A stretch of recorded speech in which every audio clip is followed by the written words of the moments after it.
Perfect strangers. Rolling. Here we go.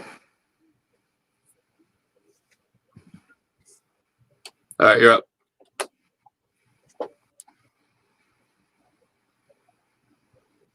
Man, send this straight to Charlottesville, huh? Maybe out in Omaha via Charlottesville. You send it to the Virginia Hotel and the Mississippi State Hotel last night, going crazy at the College World Series. As you might imagine, if you're watching baseball, a no-hitter for Virginia with 5 outs left, a 4-0 lead, and Mississippi State ends up with a 6-5 win. Stays in the winner's bracket in Omaha. Dramatic last night in baseball, awfully dramatic last night in the NBA as well. Patrick, I saw where the final 2 minutes of the game in real time took 33 minutes. That's the NBA for you. Well, I know it's like that towards the end of the game, but that just seems absolutely ridiculous. But so does a out of bounds play with 0.9 seconds where you get an alley-oop to win the game when you're down by 1. And that's exactly what happened with the Suns. That thing's over. Suns are going to roll. Suns are fun, man. Yeah, they are. Suns are fun. I've never been so happy for an organization that stunk. I mean, and it was bad. Or that you have no possible link to and really have never cared about, but they're just fun. Yeah, it's true. It's true. I like the best I can say is that I had Charles Barkley shoes back in the day. Tim, were you a Barkley Suns guy? I mean, the Rockets was at the end, but Charles Barkley Suns was fun. But that's my tie to the Suns. I guess maybe a little bit longer, maybe a little bit later. But yeah, I'm happy for the Suns. Like I can't say I'm a fan. I'm just happy for them. The Kevin Johnson Suns guy growing up. That's something I knew, and they were pretty decent. And then they haven't been for a long, long time. But yeah, I think they were one of the few organizations out there, right, that might be hard to pull against right now. I got no problem with them winning, but I wouldn't have huge problems with the Clippers winning right now either, because they were such a just a punchline for so many years. And that's what's going on over in the Western Conference. And then in the Eastern Conference, I got no problem with either the Hawks or the Bucks. They've also been really, really bad. So that's one way to start this morning. What about you watching hockey last night, though? Got into a little bit of hockey last night. I did. I didn't make it to the end of the. I didn't make it to the end of the Clippers Suns. I did get into that a little bit last night. I've started to find myself slightly more attached to the NBA here as we kind of move forward. I don't know if I'm going to get into the Clippers, or excuse me, I don't know if I'm going to get into whomever is in the finals. Suns, Hawks, Clippers, Bucks, whatever combination you want to go with there. I don't know if I'm going to get into it, but yeah, Montreal rolls last night. They take the lead of the series on Vegas, which, Patrick, correct me if I'm wrong, but this is unexpected, right? Yeah. Vegas. Oh, yeah. Montreal came out of nowhere. Yeah, I mean, it's supposed to be, it's honestly supposed to be Avalanche Lightning.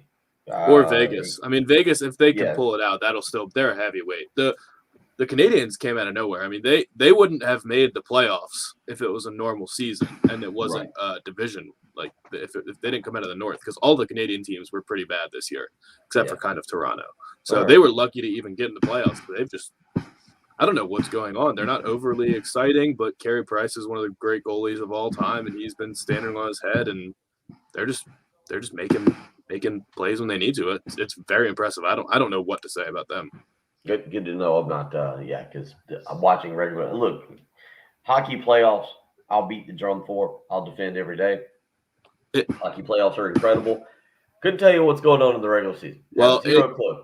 And the weird thing about that is it feels like if they make the Stanley Cup, we won't really care because we don't care. We don't follow the Canadians. They don't have huge, internationally known names. They don't have like the Crosbys, the Ovechkins, or the Kucherovs or any of those guys, but they're really good, and they're the winningest franchise in NHL history, and they're a very large name. Like in Canada, which is a bigger hockey market than us, they are a huge team. Like the Maple Leafs are probably like the New York Yankees of hockey, but the Canadians they're a huge attraction. It's just it doesn't resonate here as much. Well, I don't know about that because I see on the text line right now, one anonymous texter says, "How about those Montreal Canadiens?" We are the number one sports talk show in Canada from 6 to 9 a.m. Clearly a big Canadiens fan.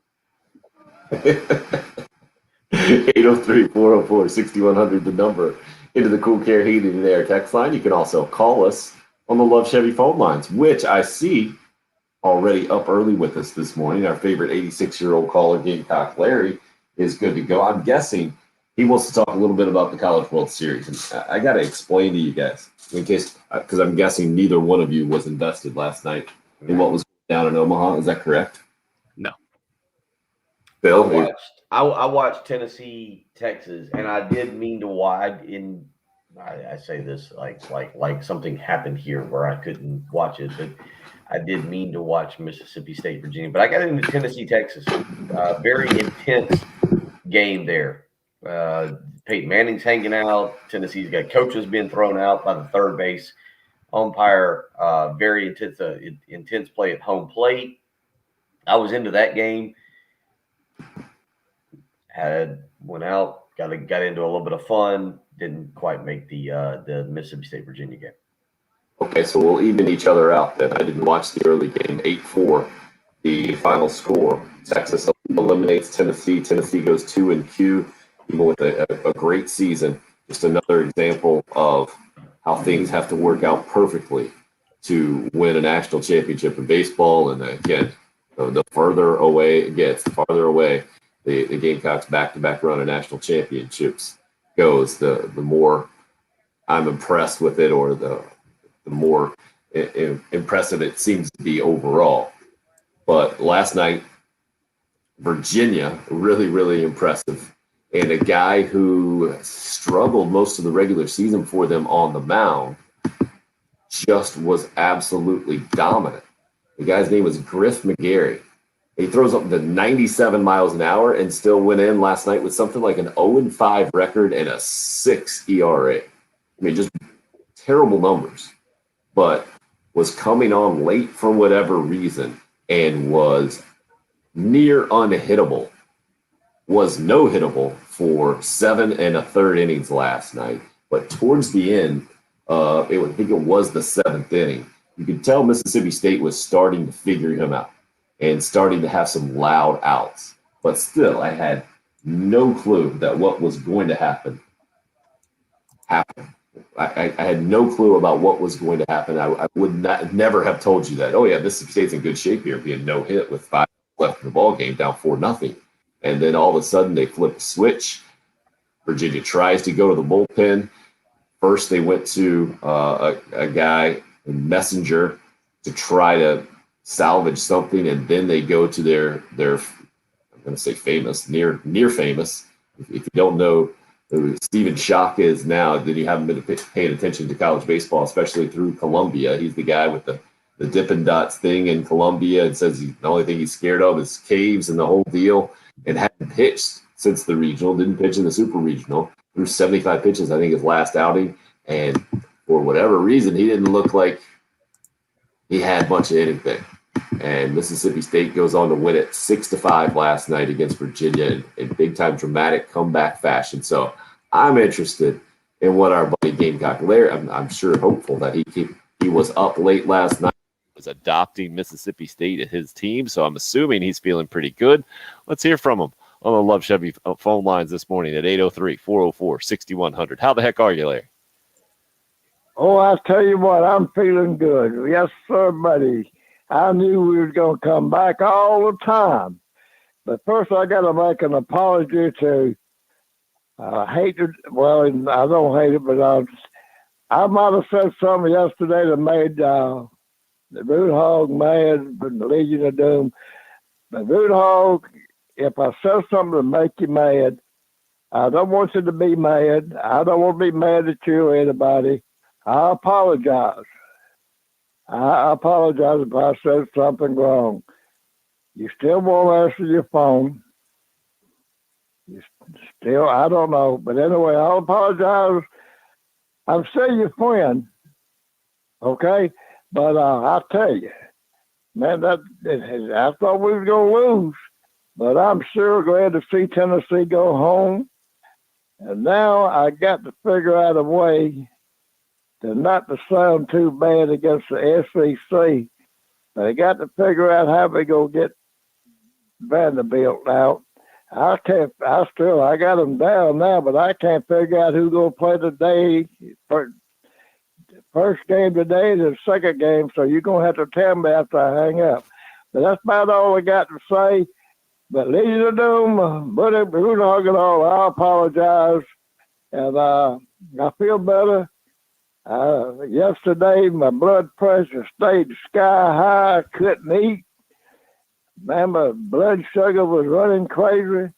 But ain't no sense in getting like that. I apologize, but we'll be okay. The Gamecocks are I'm going to talk a little bit in the future. We got Dawn Staley. She ain't going to the what do you call that thing? We got Shane Beamer, Frank Martin, Mark Kingston, and we are going to be the top in the top NCAA in 2 years from now in everything. I'm all messed up. I ain't thinking right, but anyway, everything's going to be okay. And now my Mississippi State Bulldogs, I think we got a couple of days off, so we're getting ready. But we got to get Virginia out of there, and North Carolina State. That's about all I got to say. I know I'm rambling off and on all the way. I don't know, but go Gamecocks. I really enjoy listening to you guys. Go Gamecocks. Gamecock Larry, great to hear from you this morning, sir. Did you guys get that? The old non-apology apology? Nah, I didn't. Yeah. I don't even know what he's apologizing for. He But didn't say he anything. didn't say. It's a bit of a non-apology apology. I apologize. Because there was nothing to apologize for. Exactly, Root Hog was giving him a hard time for something he didn't say yesterday, making him feel bad. Or even if he did say something, we got to be more specific than that when we're doing the apologies. But Gamecock Larry, you're better than that, Root Hog. Gamecock Larry's earned some leeway. We're good there. Schedule wise, so tonight Gamecock Larry, it's Vanderbilt and Stanford in the battle of the smart baseball schools elimination game. Tomorrow, it will be the loser of last night in Virginia, the tough luck loser for sure, after cruising up 4-0 and no hitting Mississippi State and dropping that game. And then they'll be taking on Texas, the team that eliminated Tennessee. So you got Stanford, Vandy tonight, Texas and Virginia tomorrow, the two teams that are cruising in the winners bracket right now and off until Friday. NC State and last night Mississippi State joins them. So those two teams in the driver's seat to get to the National Championship Series. Well, we've seen multiple times out in Omaha. That doesn't necessarily work out. It adds to the drama and the fun of one of my favorite sporting events by far. Last night, entertaining game in the NBA playoffs as well. We do have some Gamecock news to get to. And actually, did you guys see that Shane Beamer and Trey Adkins set to be on Fox and Friends with Gamecock alum Ainsley Earhart, I believe, this morning at 7:45. Clearly, they're a little concerned, I would imagine, about the national ratings there and all the numbers that we're raking in. So they're trying to steal some of our listeners at 7:45 by having Shane Beamer on. It makes a lot of sense, and we'll see what happens. 7:45. I can go ahead and tell you, I'll zone out then here. I've got CNBC on right now.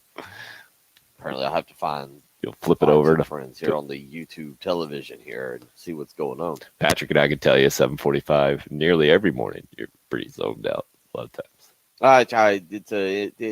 Look with this show. I zone out periodically. I try to keep track, but at some point I tend to move somewhere else here. That's the charm of Bill Gunter, ladies and Probably gentlemen. be about 2 minutes from now. You'll be gone. Right. That's how the cookie crumbles. Less than that, actually, because we need to take our first break. 803-404-6100, the number into the program. Love to have you a part of the show. Up and rolling on the video stream as well. YouTube, Facebook Live, on Twitter at the station handle at 1075 The Game. 803-404-6100. If you would like to join, you can call or text. It's the early game here on 107.5 The Game. It's a new year. They're hungry, they're driven, And a new Clear. I want guys that want to be here, not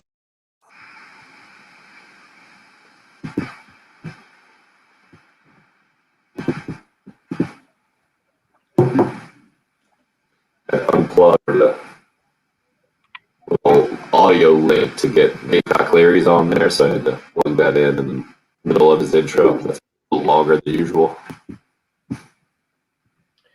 Oh, big morning, big Wednesday morning, big summer. Maybe you're thinking about getting back on the road, taking a little vacation. If you're going to do that, you need a good vehicle to get you where you want to go, whether it's down to the beach, maybe to the mountains. Only one place to go to visit and get a brand new vehicle. That's Love Chevrolet, I-26 between Lowe's and Frankie's Fun Park. You can go check them out. 14 acres of brand new Chevys means you're going to find the car or truck you've been looking for. The make, the model, the interior, the exterior, everything that you've been thinking about in a brand new vehicle, Love Chevrolet has got you taken care of. And then you got that incredible sales staff.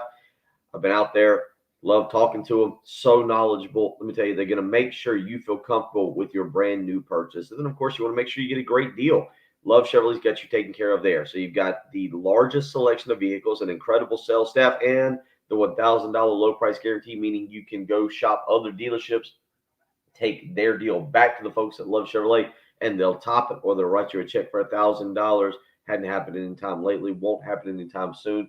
I'm telling you what, if you're looking for a brand new vehicle, Love Chevrolet is what you are looking for in a dealership. Maybe you're looking for a pre-owned certified vehicle. Love Chevrolet's got you taken care of there as well. No reason not to go visit the great folks, my good friends at Love Chevrolet. I-26 in Harbison between Lowe's and Frankie's Fun Park, or on the web, lovechevy.com. Get out to Love Chevrolet and find new roads.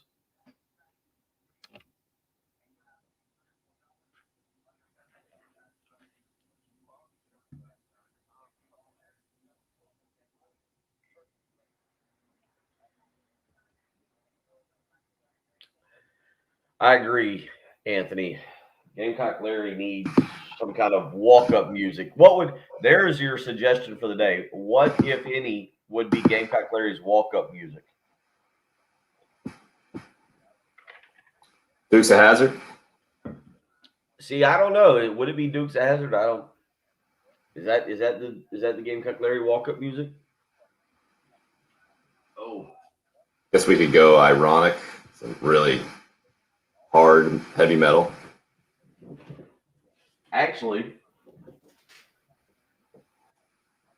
actually, ironic. I don't think that's the name of the song. What's Alanis Morissette? Isn't it ironic? Uh-huh. Oh.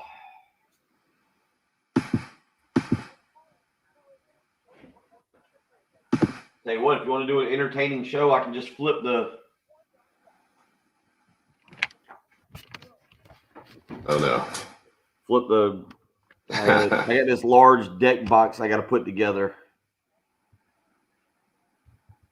Decorative wicker pattern. It enhances any decor. Wow. Big purchase. Get some stuff out of my sunroom here.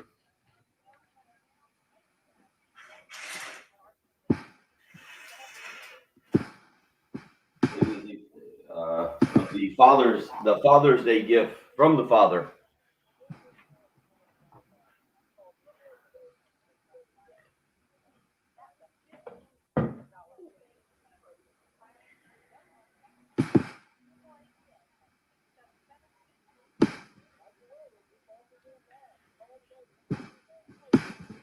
It's good to see people weighing in on the live streams. That first segment, I wasn't sure if we were live or not. Right. That was weird. So why is Carolina playing Florida State in Rock Hill?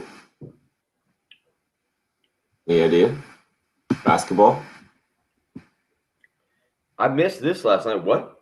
It's on Gamecock Central that Carolina's going to play Florida State in Rock Hill in December. Oh, is that the multi-team tournament? What kind of tournament? The MTE multi-team event. Yeah, but what? Why is one going on to Rock Hill? Is my question. I don't have an answer for why Rock Hill. I don't have an answer for your question. I just know that these multi-team events are becoming more popular, especially after the COVID thing last year. I didn't see that. I'll try and get you an answer here in a few minutes. Came from Rothstein. I'm seeing it on Gamecock Central. Yeah, I'm looking at it right now. Rothstein.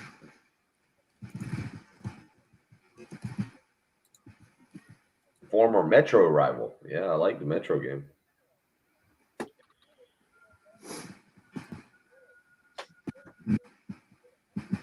Neutral site capacity and future. Maybe it's not a multi-team game.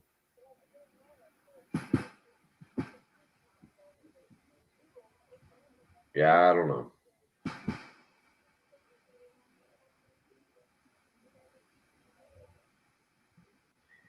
They also, Georgetown, Florida State, Rider, Army, Clemson, Western Kentucky, UAB. This is the weirdest thing I've ever heard. There'll be a return game in the state of Florida at a neutral site venue. Weird.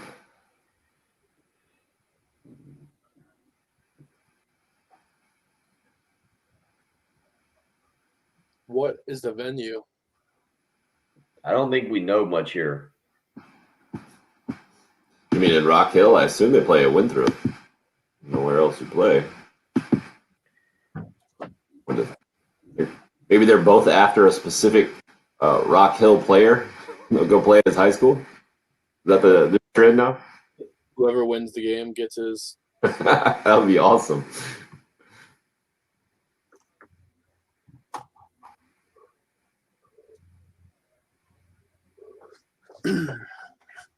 I would go with Here Comes the Rooster, by the way, maybe. Anthony's going to go with his suggestion.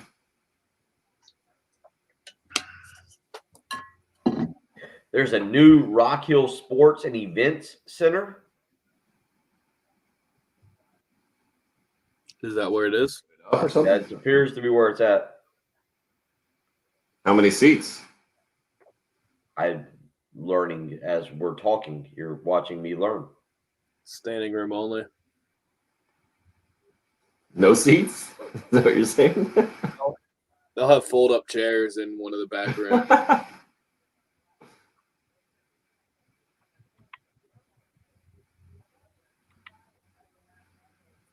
All right. 700 permanent seats. I'm sorry? That was You heard pretty that correctly. suggesting. 700.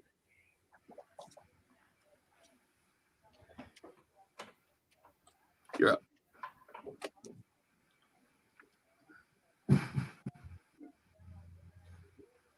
Good morning. Hope your Wednesday's off to a good start. Thanks for letting us be a part of your day. Tim Hill, Bill Gunter, Patrick Perrette, filling in for Jim Jensen. They're producing in the Herndon Chevrolet Studios in downtown Columbia. As we're on the live video stream, we're trying to figure out exactly what to make of this news that popped out via national basketball writer John Rothstein last night, who often has Gamecock news first. And I think the relationship between he and Frank Martin goes back a ways. So I'm not trying to question the legitimacy of the news. I am just trying to figure out what exactly is going on, because he reported last night on social media that the Gamecocks and Florida State will be playing a basketball game this December in Rock Hill. And then there'll be a return game in the state of Florida at a neutral site venue that's currently to be determined. No timetable on an official announcement, Rothstein reported. And Bill, you're figuring out that that's going to be at a new event center in Rock Hill, and then we're not sure about that. And I'm not going with the the information I'm getting here on this Rock Hill Sports and Event Center. I'm looking at the website now. Is that fancy way of saying like a park? Like a gym? Right. I hope the Florida Well, one's at Disney. Yeah, I've been to these kind of events. Like I'm looking at the picture now of the Rock Hill Sports and Events Center, and it looks I'm like picturing a like a phenomenal. dozen turf fields and one. Yeah, team. swap out turf for a basketball court. Like I'm That was just looking at all basketball courts. three courts. Yeah, 3 courts. Like I've been to these. I've been to these kind of. They're phenomenal AAU events. I mean, they really are. Like you can go there and you can watch. You've got like 4 or 5 gyms. You know, I can look across and see 4 or 5 games. Yeah. If something's happening, instead of having to switch gyms or rooms or however you want to define it, I can just hop up and walk down like 2 courts and see what's going on. Yeah, I don't know. This looks all very by the way, it looks like a phenomenal facility. It looks beautiful looking facility. As a matter of fact, I think I was talking to somebody last week, and Greg Nyberg, who used to be the head basketball coach at Presbyterian, still puts on his camp of champions. Not only that I played at, I coached in, and have been a part of, and has been a big fixture in my life. Just in terms of sports, been fun. But apparently he puts it on. I think he puts it on Spartanburg though at the Upward Sports Academy is what I was told. But I'm looking at this picture of the Rock Hill Sports and Event Center. If that thing's here, I don't understand. I really don't get it. I mean, unless they're able to do something massive there, I really don't get it. I'm reading something that says it has only 700 permanent seats. Maybe it's a unique experience. This will be interesting to find out what's going on with Florida State and South Carolina. Happy for the basketball game though. Thrilled for the basketball game. Just not sure what exactly is going on here. Well, Florida State similar, wouldn't you say? And as far as a basketball program to the Gamecocks, they've obviously had more success recently with Leonard Hamilton. Outside of a Final Four run like the Carolina had in 2017, they've been to the Elite 8 recently, Sweet 16 last year. They've had some sustained success. They've been able to do it, but clearly not a basketball school, and even the run of sustained success. Wait a minute. Let me stop you there. I would kind of disagree with you. I think Florida State's an under the radar basketball school. Going back to Bobby Sura and Charlie Ward, I don't think they haven't made a Final Four. But they've been a pretty good. I mean, the first thing that I thought of when I read this was the Metro Conference.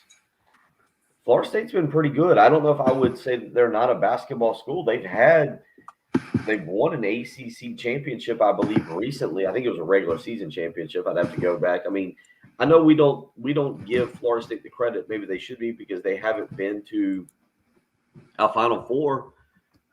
I'd put Florida State amongst the top 20 basketball programs in the country. I'd put them amongst the top 15 in the country right now. I mean, Tim, I guess because they haven't been to a Final Four, maybe we don't give them the credit they have. But Florida State in basketball, especially Leonard Hamilton, I mean they're really good. They in Georgetown, as far as you talking about, non-conference schedule, I like it. I'm a fan. Sign me up. South Carolina's got a pretty good non-conference schedule from what I know right now. Florida State, Georgetown are the headliners. Throw Clemson in there.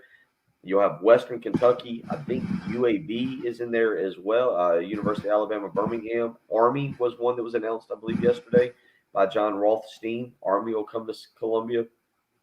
Florida State's by the way, just out of curiosity, as I looked this up, are you aware of how long Leonard Hamilton's been at Florida State? Oh, forever and a day, huh? Whatever you tell me, I'll be like, oh. I mean, he's ageless. So what is it, 20 years these days? 18? Perfect. 18 yeah, 19. Yeah. I know where he was before. You know where he was before? Oh, good question. Hold on. Let's play this game. This is an area to go. Wait a second. Patrick's only 25 years old. So if he knew where he was before, there has to be some kind of Maryland connection, I'm thinking. Some sort of, at least ACC Maryland connection. Oh, yeah. I know exactly where it was. It was in the NBA, and it was with the Wizards. Yep. Right? He was with the Washington Wizards. There we go. Not a long tenure there. Work that one out because that was the Jordan time too, I believe. At least maybe the Michael Jordan, Washington Wizards terrible years that I'd rather forget. I'm going back and looking at Florida State. Maybe I gave them way too much credit here. They did win the ACC conference championship in 2020. They won the regular season championship in 2020. So at the end of the COVID, they were the tournament champions of the ACC in 2012. This actually shocks me. I thought they'd been to more NCAA tournaments. They've only been 1, 2, 3, 4, 5, 6, 7, 8 times this. Is it Millennium? Yeah. Is that right? Whatever you go with. The century, yeah. No, so it's it's either way. You can go either way at this point. Okay. Yeah, I thought 1,000 they'd years been is the more. millennium too.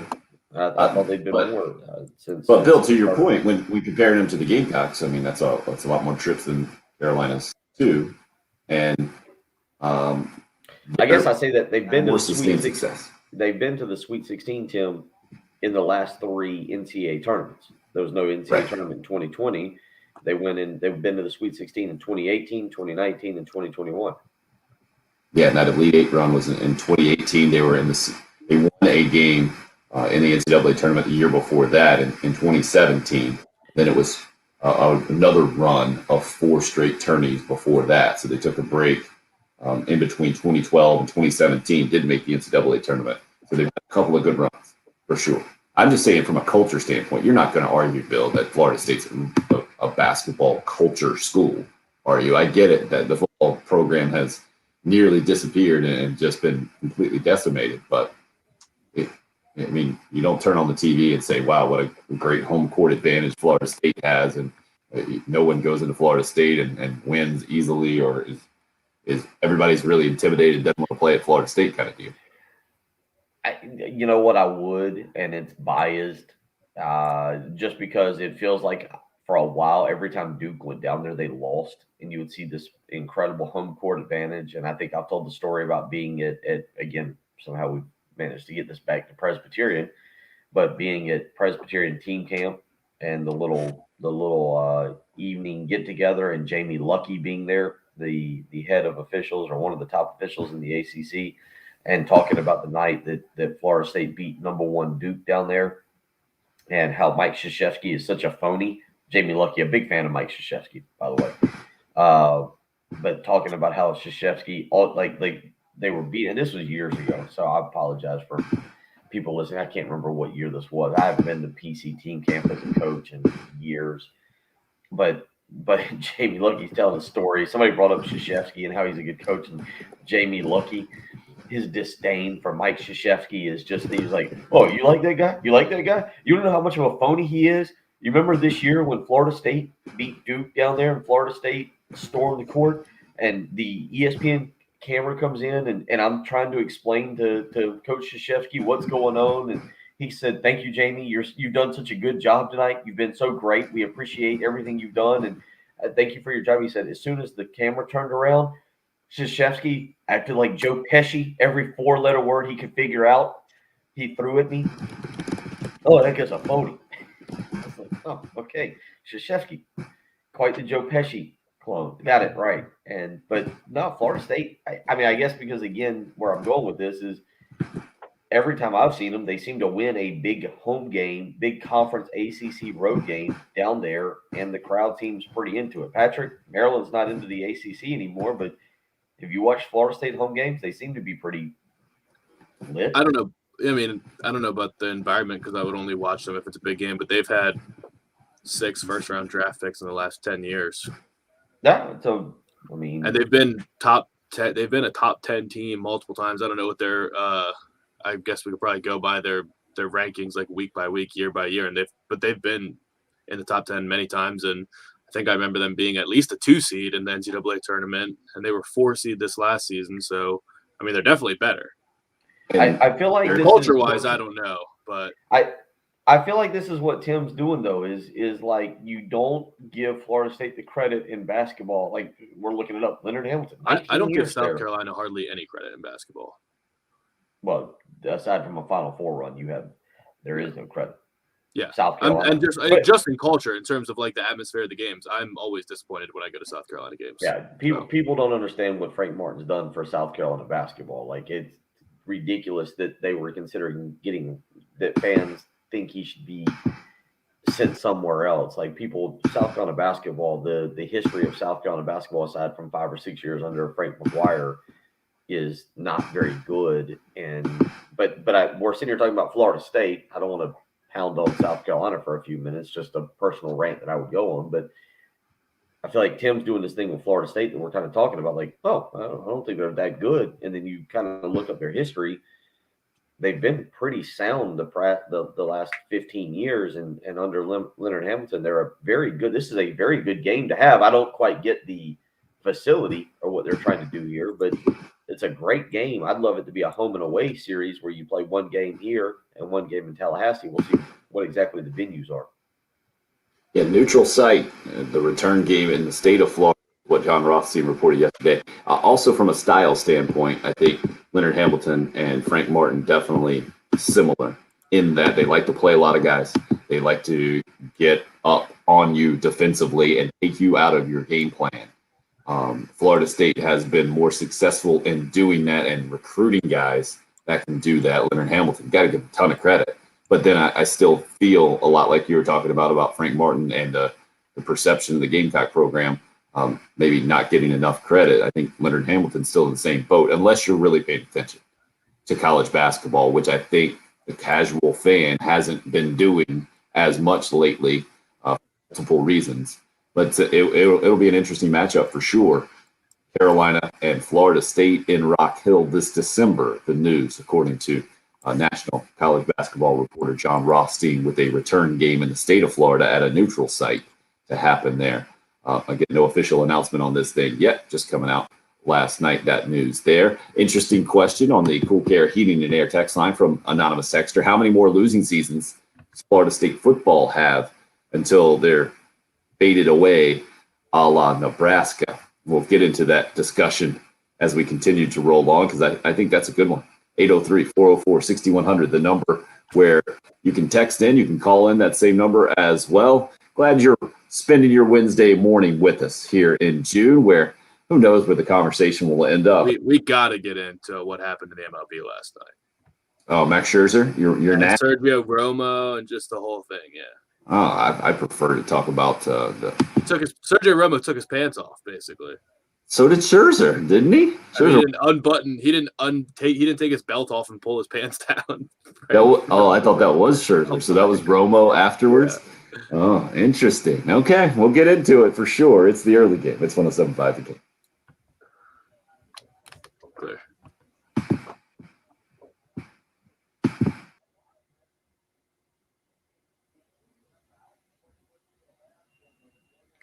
Oh, need to tell you about checking your mortgage statement. Need to definitely do that each and every day. Why? Because you never know what you may learn about it. You need to get in touch with the mortgage guru, Jacob Crowder, Brian Kovar, 803-719-1005. That's the way you can reach them each and every day. I'm telling you what, they've been helping people all over the Midlands. Interest rates are low. Right now, you can get in touch with them, 803-719-1005. You can email them as well, the letter J, Crowder, CROWDER, at firstpalmetto.com is the way to do that. They were helping a buddy of theirs, and I was talking to him. Stopped by my house the other week to cut a commercial. We were talking. They were helping a buddy of theirs down in North Augusta just recently refinance his house. He was able to get some money back because of the equity he had in his house. Able to put a basketball court in the backyard. You might be able to do the same. If you don't want a basketball court, that's all right. You might be able to put that money elsewhere. You just need to get in touch with Jacob Crowder, Brian Kovar today. Find out what they can do for you. 803-719-1005. That email again, the letter J, Crowder, CROWDER, at firstpalmetto.com. Again, look at your mortgage statement. Just see kind of what's going on. Don't just pay that thing every month and ignore it. Look at your mortgage statement, see the equity, see the interest rate, see what exactly is happening. Give Jacob Crowder a call. 803-719-1005. He's the mortgage guru, Jacob Crowder, with First Palmetto Bank.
Just jetted on you guys, huh? Sorry. Lauren was still upstairs. I can hear it. Patrick, I think because I signed them late, because I got on the live stream late, anything you put up there is not like That would make sense. like all my chat says is what do I have at 6:10? And then your response, and then so I don't have any of the All right. Well, that was it. You don't have anything else this morning. I saw Tim send me the single, and I'm like, all right, that's great. What I got? What am I doing? So then you saw the banner pop up and you were good, right? No, he in my ear he said Crowder, and so I knew, but I thought I was getting an assist on that one. nah, Patrick weighed in just in time for me to. But yeah, I guess because I got on very late. So if you sign on after the message has been sent, you don't see it, and if you leave the stream and come back on, you don't see the messages. Yeah, I had an issue this morning. I didn't go to the store last night, so I don't have coffee. So I'm going with I have iced coffee, like international cream and that kind of in the milk box. So we're very limited on coffee this morning.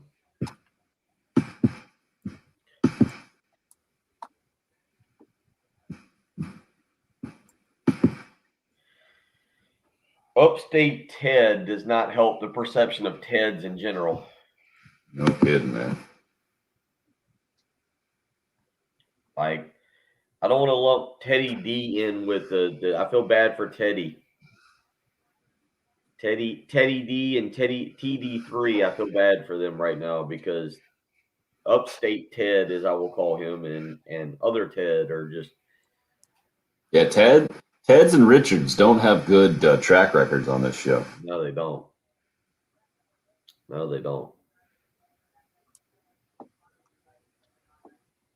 Oh, Bitcoin has jumped back up to 34,000. There we go. There's your morning stock quote. I wonder what AMC's at. Let's look.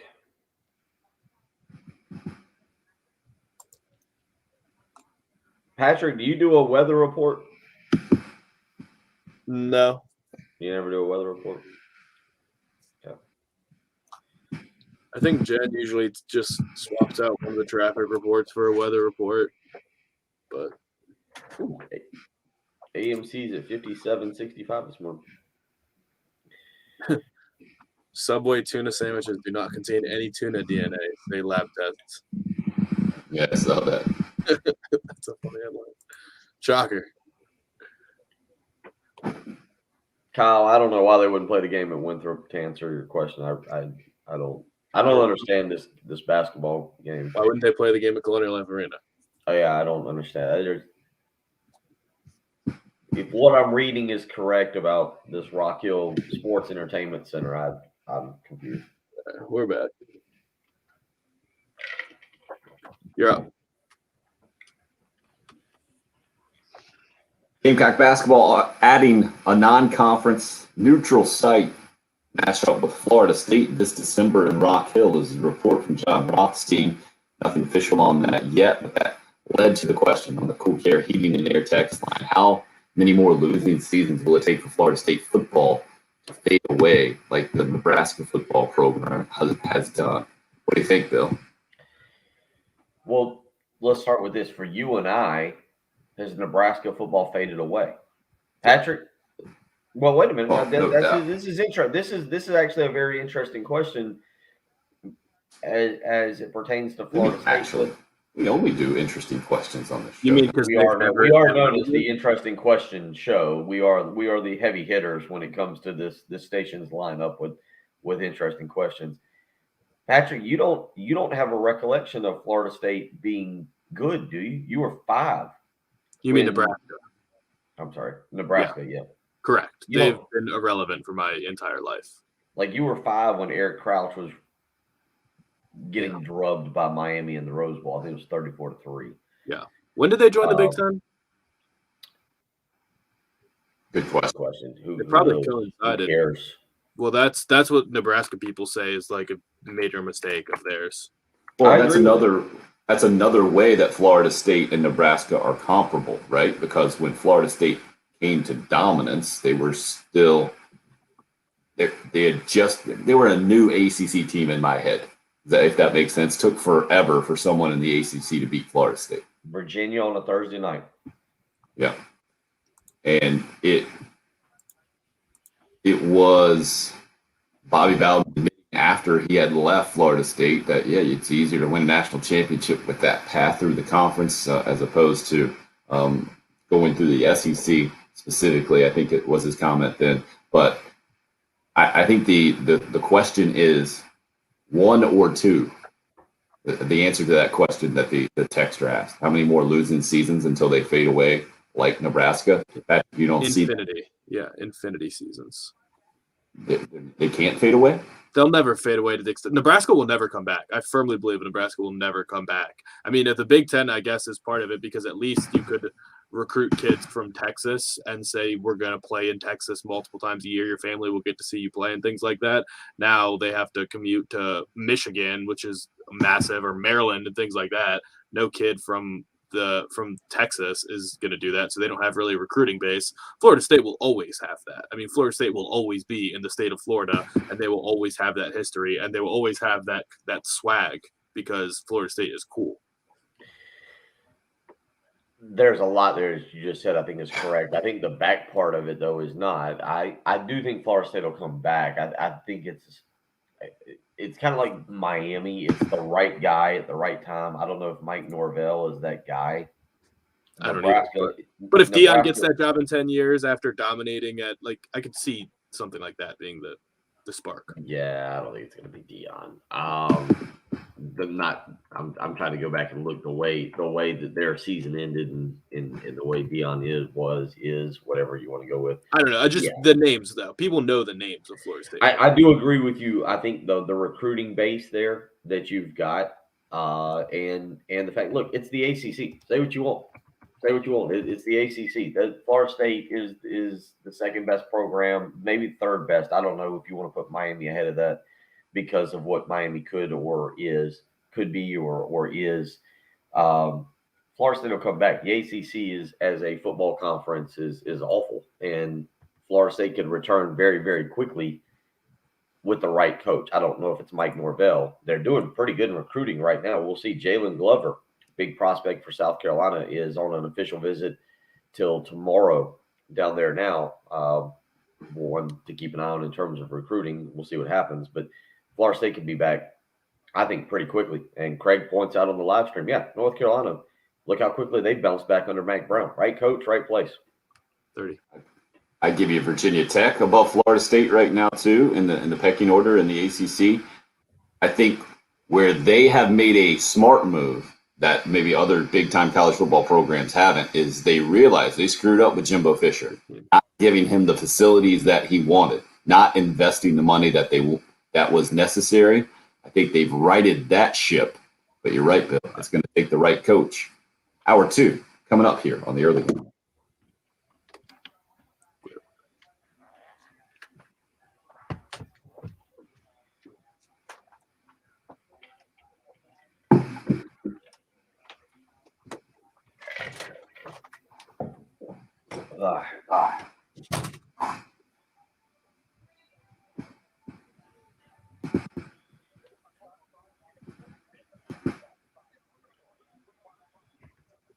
Is there a basketball, maybe, I don't know, is there a basketball program that you would equate to Nebraska, Tennessee, or Florida State, or Miami?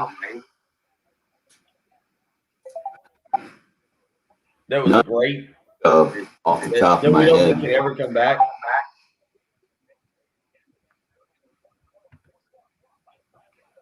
Might it be Indiana? I think is the best I can give you. Is that the best? Oh, we got old Ray going this morning. Georgetown. Actually, we don't have him going. He's only got 2 text messages in an hour. Ray is being very slack on his texting.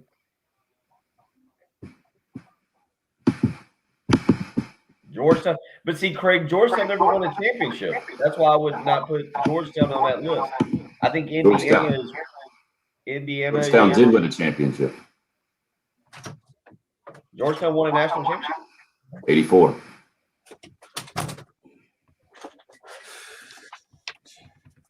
When I was 2. Much more famous the next year for losing to Villanova, and 2 years before giving one to North Carolina. Oh, Sleepy Floyd throwing it over across. Yeah, they did one. How about that? They've made the Final Four. Yeah, we did this. The Final Four on 5 occasions. We did that crazy. They were there. They were in the Final Four in 2008, which nobody remembers. Morning, Travis. Patrick, the question was, is there a basketball program like Florida State football or Nebraska football, Tennessee? Well, yeah, that's what we determined when we had that Georgetown discussion, right? That they were Miami. Yep. My other suggestion was Indiana has been that basketball program in my lifetime. Yeah, more or less. They've had really good teams, but not national championship level teams, I guess. I mean, I remember them playing national championship in my lifetime because Maryland beat them.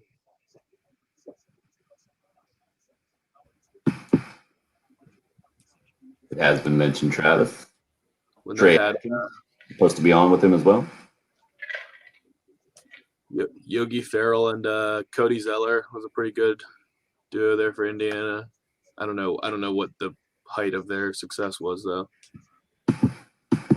What do you mean, Indiana? What do you mean the height of their success? I don't know how far they got in those years. I don't maybe a Sweet 16. I don't really know. Oh. Well, it was Jared Jeffries that led them to the championship game? Is that what you just said? I know you said championship was Jared Jeffries. Who was the coach then? Mike Davis? Was Kelvin Sampson the coach when they went to the national championship game? No, I think it was Mike Davis. Yeah, you're right. You're right. Yeah, I was trying to think of more recent who was actually good at Indiana. They haven't been great. Oladipo was there. Yep, Oladipo is all I got. But compared to back in the day, man, Bob Knight.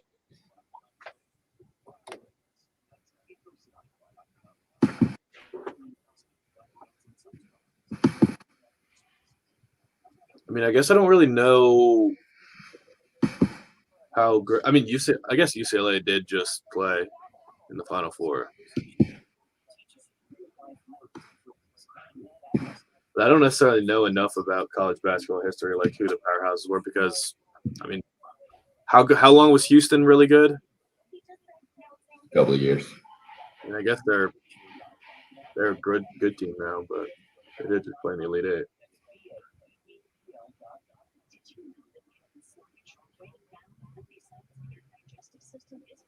It can just change so quickly in college basketball. Mm-hmm.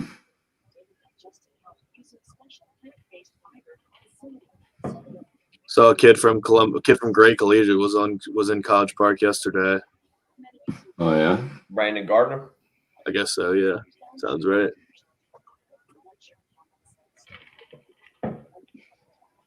South Carolina recruiting him. Yeah, they offered him. Or, I guess is he considering? Oh well, in the ironic department, South Carolina has offered a state of high school wide receiver from South Lake Carroll who has taken an official visit to Nebraska. Yeah, Landon Sampson will be here this weekend.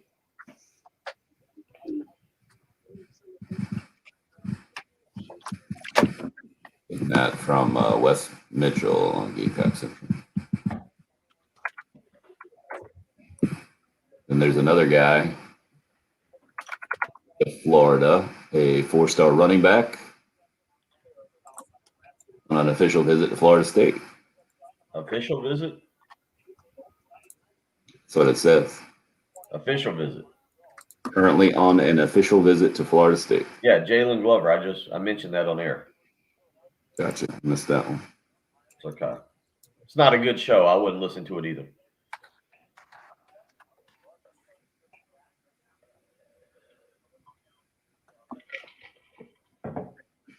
Tell you what, my refrigerator looks like a single bachelor lives here. Got some Nothing but Ketchup. nothing but like singular lemonade bottles and Coke bottles that are in there. I need to go to the grocery store today. See some boats out there fishing. It's windy this morning. Rocky. I think all the rain's passed through.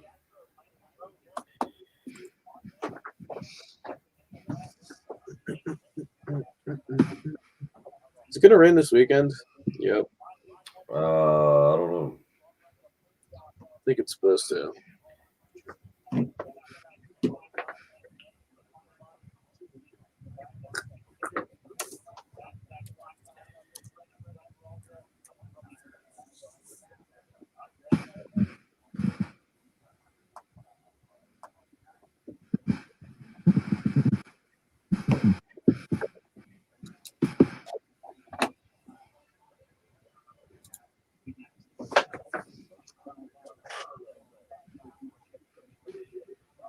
So regular 3 breaks here. Yep. Yep. All right, you said I'm done. I'm done for the day, right? You're done. All right. And I'm seeing no lives this hour, correct? Not from this hour. Get out of here, Michael, with your Canadians. Your Canadians. He's a Good real. job, Craig. What boat did we get? Michael's an actual Canadiens fan.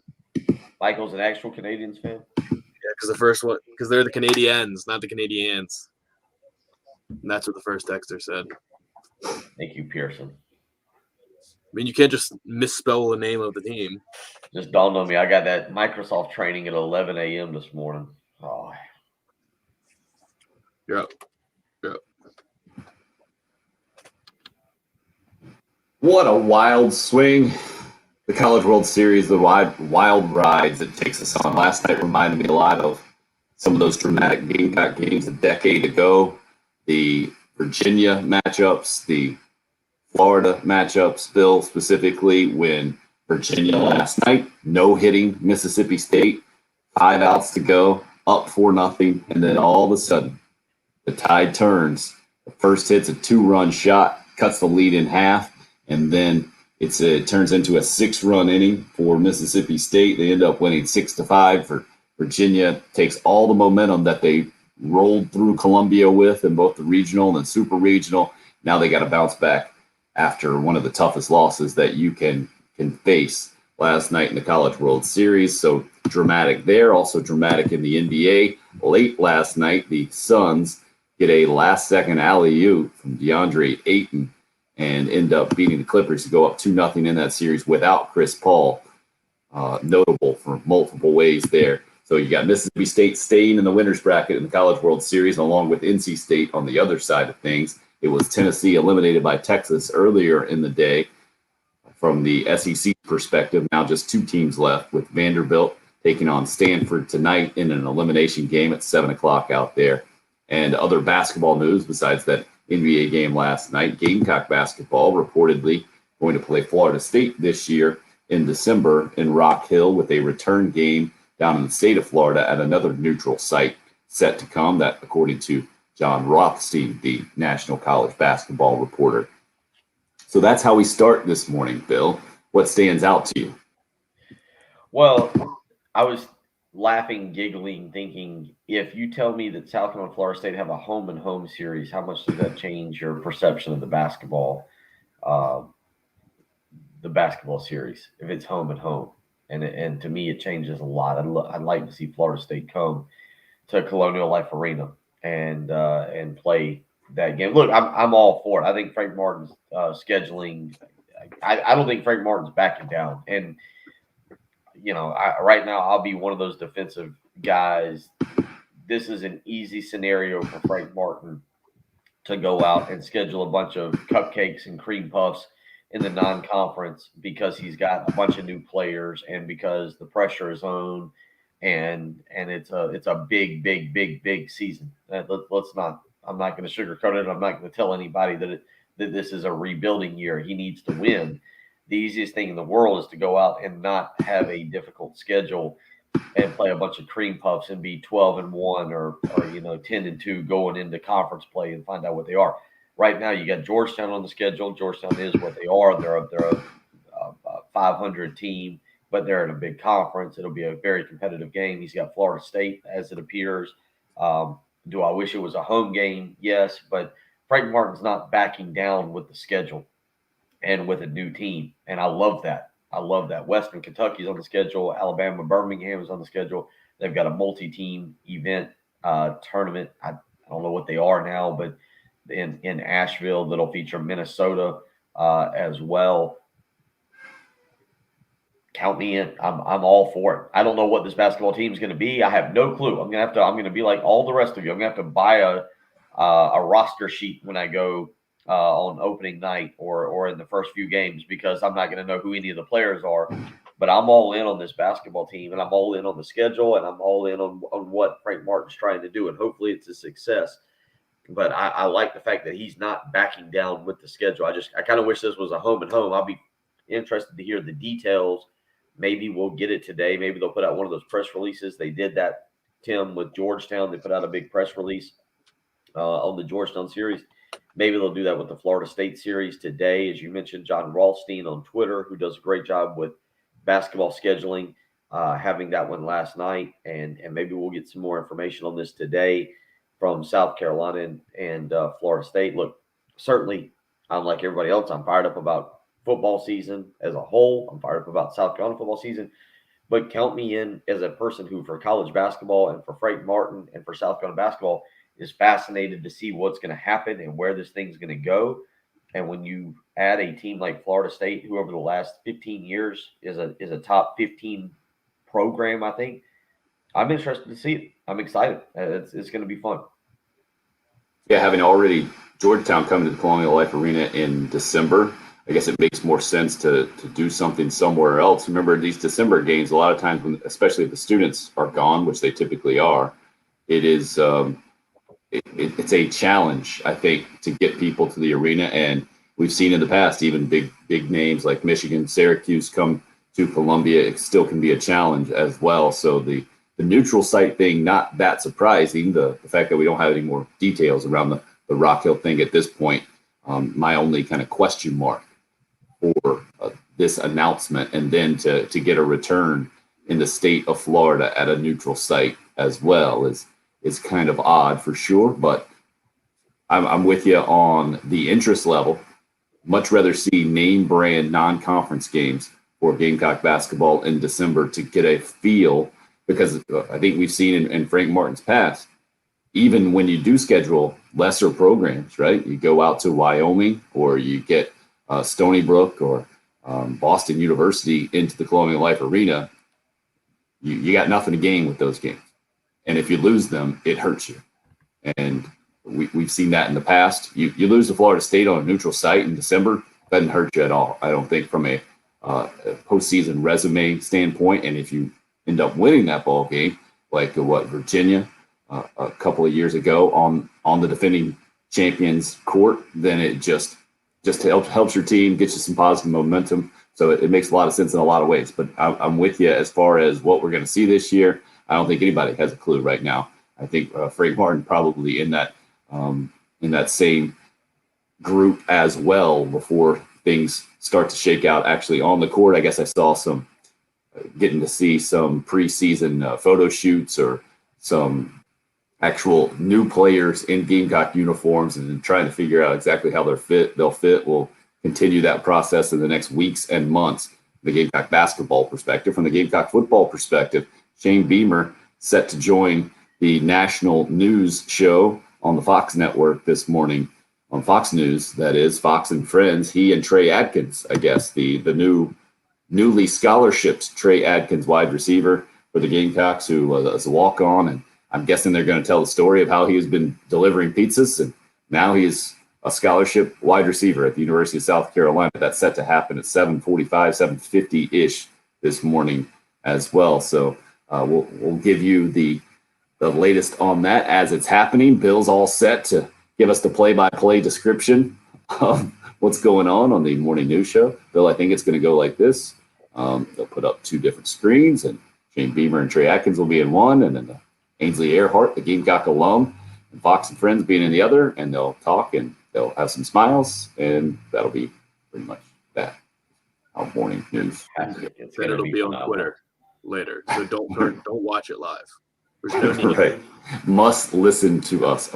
I don't know. You guys are not that entertaining. I'm probably going to zone out for the last 15 minutes of this hour, so I'm only engaged for 45 minutes. But I flipped over. I'll keep an eye on it, see what happens. Elimination on the brink last night. From the College World Series standpoint, this is what gets me interested every single year, man. The storylines pop up, and I thought we were going to see a no-hitter last night. I did. Virginia guy with brutal numbers going in was throwing 97 and had everything going, and then all of a sudden a switch was flipped, I'm trying to say, and Mississippi State puts themselves in the driver's seat for the National Championship Series along with NC State on the other side of it. Get into some of those details as we continue to roll on. And Patrick is requesting, or demanding, I should probably say, that we discuss what happened in Major League Baseball last night. It was Joe Girardi questioning, requesting, demanding that the umpires go out and check Max Scherzer. And I guess he wasn't the only one from the Washington Nationals. No, it was the third. He got checked 3 times. Right. Yeah. Multiple times. That was the issue from Scherzer. I mean, why wouldn't you if you're the opposing manager? Why, if you can do that, why wouldn't you do that and try to get the other pitcher's head?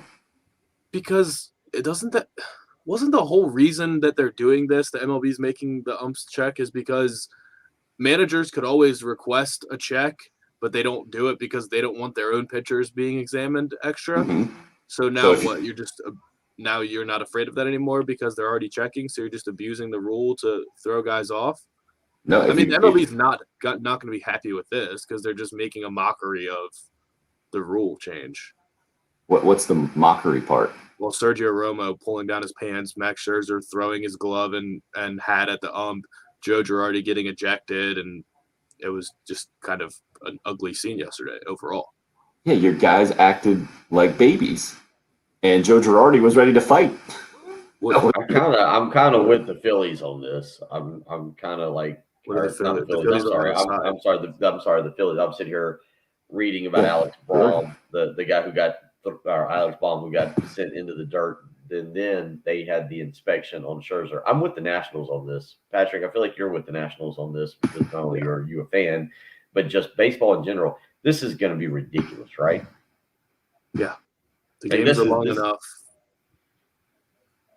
Yeah. That's it. That's all you got filled up. I thought you were setting yourself up for a gas. No, I was asking him. This is going to be ridiculous. This is going to be ridiculous, isn't it? This is going to be something in Major League Baseball. You obviously know how many innings he pitched because you're bringing it up. But I mean, Max Scherzer pitched 5 innings last night and was inspected 3 times. Mm-hmm. And this is stupid. This is why we laugh at baseball. To inspect a pitcher 3 times last night. If you haven't seen it, go check it out. Like for foreign substances, he throws a fastball high and tight. Apparently, it was clocked at 95 on Alex Baum. Is it Baum or Braum? B-O-H-M. There's no R. Okay, yeah, Alex Baum, and you got to agree with Scherzer. It's a fastball that got away from him. Like, he's not a perfect pitcher, but they run out and they inspect him again. This is dumb. This is why baseball is struggling. I can't figure out why you need to go out and constantly. What do you think in between the first and the 5th inning that he starts? He's getting to the dugout and he's Tim shaking his head. If you can't see it, if you can't see it on the live stream, if you're not on the live stream, Tim believes that in somewhere in between the first and the 5th. No, because they get checked when they leave anyway. Once you're like the relievers get checked when they leave the game, the closers get checked as soon as they enter the game. Like they've just botched everything. You're with me on this. From letting this be, yes, of course, from letting this become a problem in the first place because you don't want to enforce any rules to now going way over the top to enforce the rules in the middle of the game and make the game more boring and longer and an absolute joke, and letting your pitchers show up the umpires because this is such a ridiculous thing to do. They're just embarrassing themselves, and the whole rules office looks like just stooges right now. It's ridiculous. What a ridiculous take that is. That is everybody's take, Tim. You're the only That's person. everybody's take. Yeah, you're on your own. You're on your own, Timothy. This is You are the baseball only being person stupid. that's Yeah, you're on a life raft in the middle of the ocean by yourself with the sharks circling. Awful take. I'll continue to defend myself or What are you begin to defending? defend What myself. exactly are you defending? Make your stance right here. What are you defending here? It's the pitchers. Here's your hill. Hill. They've been cheating for so long. It's now their fault. And Scherzer looks like such a baby last night. Such a baby. This is such talk radio. For all you people out there who complain about us talking about donuts and everything else, fine. We're gonna go down the path. I can see it. Tim's setting us up this morning. This is such a bad take by Tim. Don't check somebody 3 times in 5 innings. I'm with Patrick on this. It's ridiculous. Yeah, this is classic sports talk radio where Bill will just hop on the side and not really have a point, but just want to be on the side. The Sharks are circling. You guys are minnows. I'll get on it. Patrick, this is when we come DC back. radio. Get in there, Patrick. Yeah. Get in there and yell at him. We'll do it when we come back, maybe. If I have the heart to even discuss it when you guys got nothing. Baseball 803. going down the tube. We're talking about it right now. They won. They have won. The trick has worked. 803-404-6100 is the number. It's the early game here on 107.5 The Game. Clear.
Oh boy.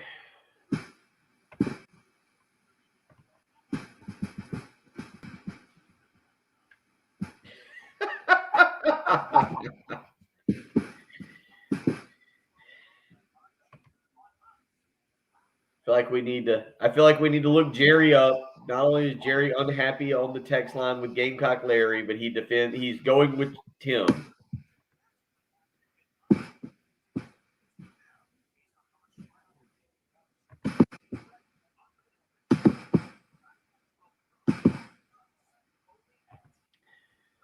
All right, I'm watching video of this Landon Sampson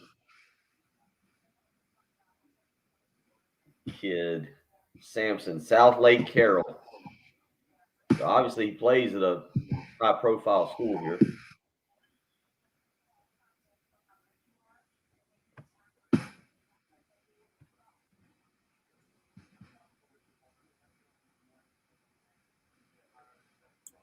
Isn't that where Quinn Ewers goes? I think you're right. That's been a football factory for forever.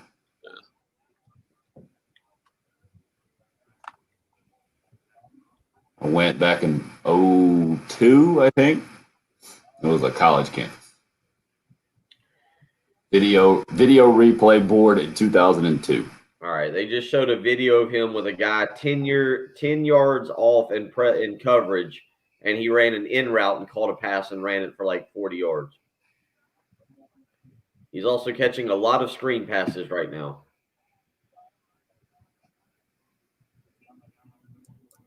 Basically, He's got good hands. I'll give him that. He's got good hands. What's the character in Varsity Blues? Oh, what's his name? Guy's gone on to have a pretty good acting career. The wide receiver. That's Jimmy Kahn's son, right? Scott Kahn. Is it? Yeah. Yeah. What's his name in that? I forget.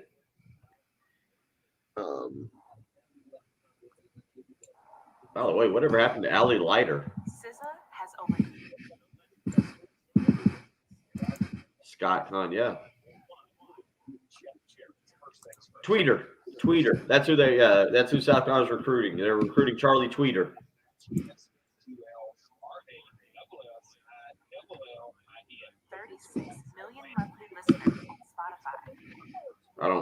I'm sure that's mine, but I'm not sure what that's off of. What has happened to Ali Larder? What do you mean? Well, she was. I mean, by the way, do you know how old Ali is? It Larder? Larter? Yeah. Mm-hmm. Yeah. Is it? Okay. Do you know She how was old she is? No. She's not ridiculously old. 45. 45. She was in the Final Destination movies. She was in Entourage.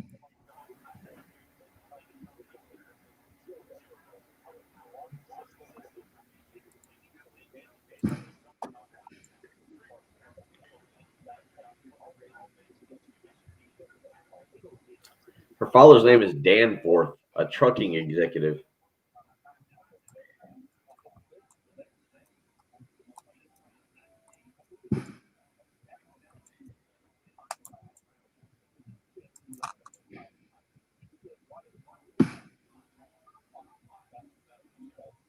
I forget who's Amy Smart. Amy Smart. Oh, Amy Smart was in Varsity Blues. I forgot about that. What happened to Amy Smart?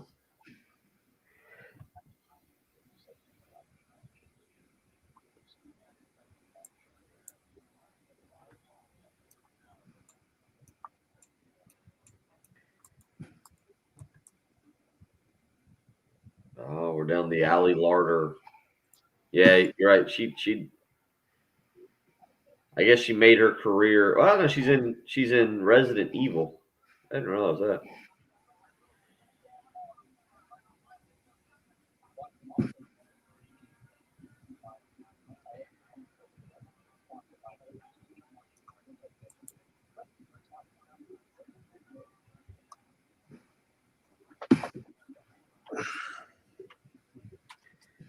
All right, we're back.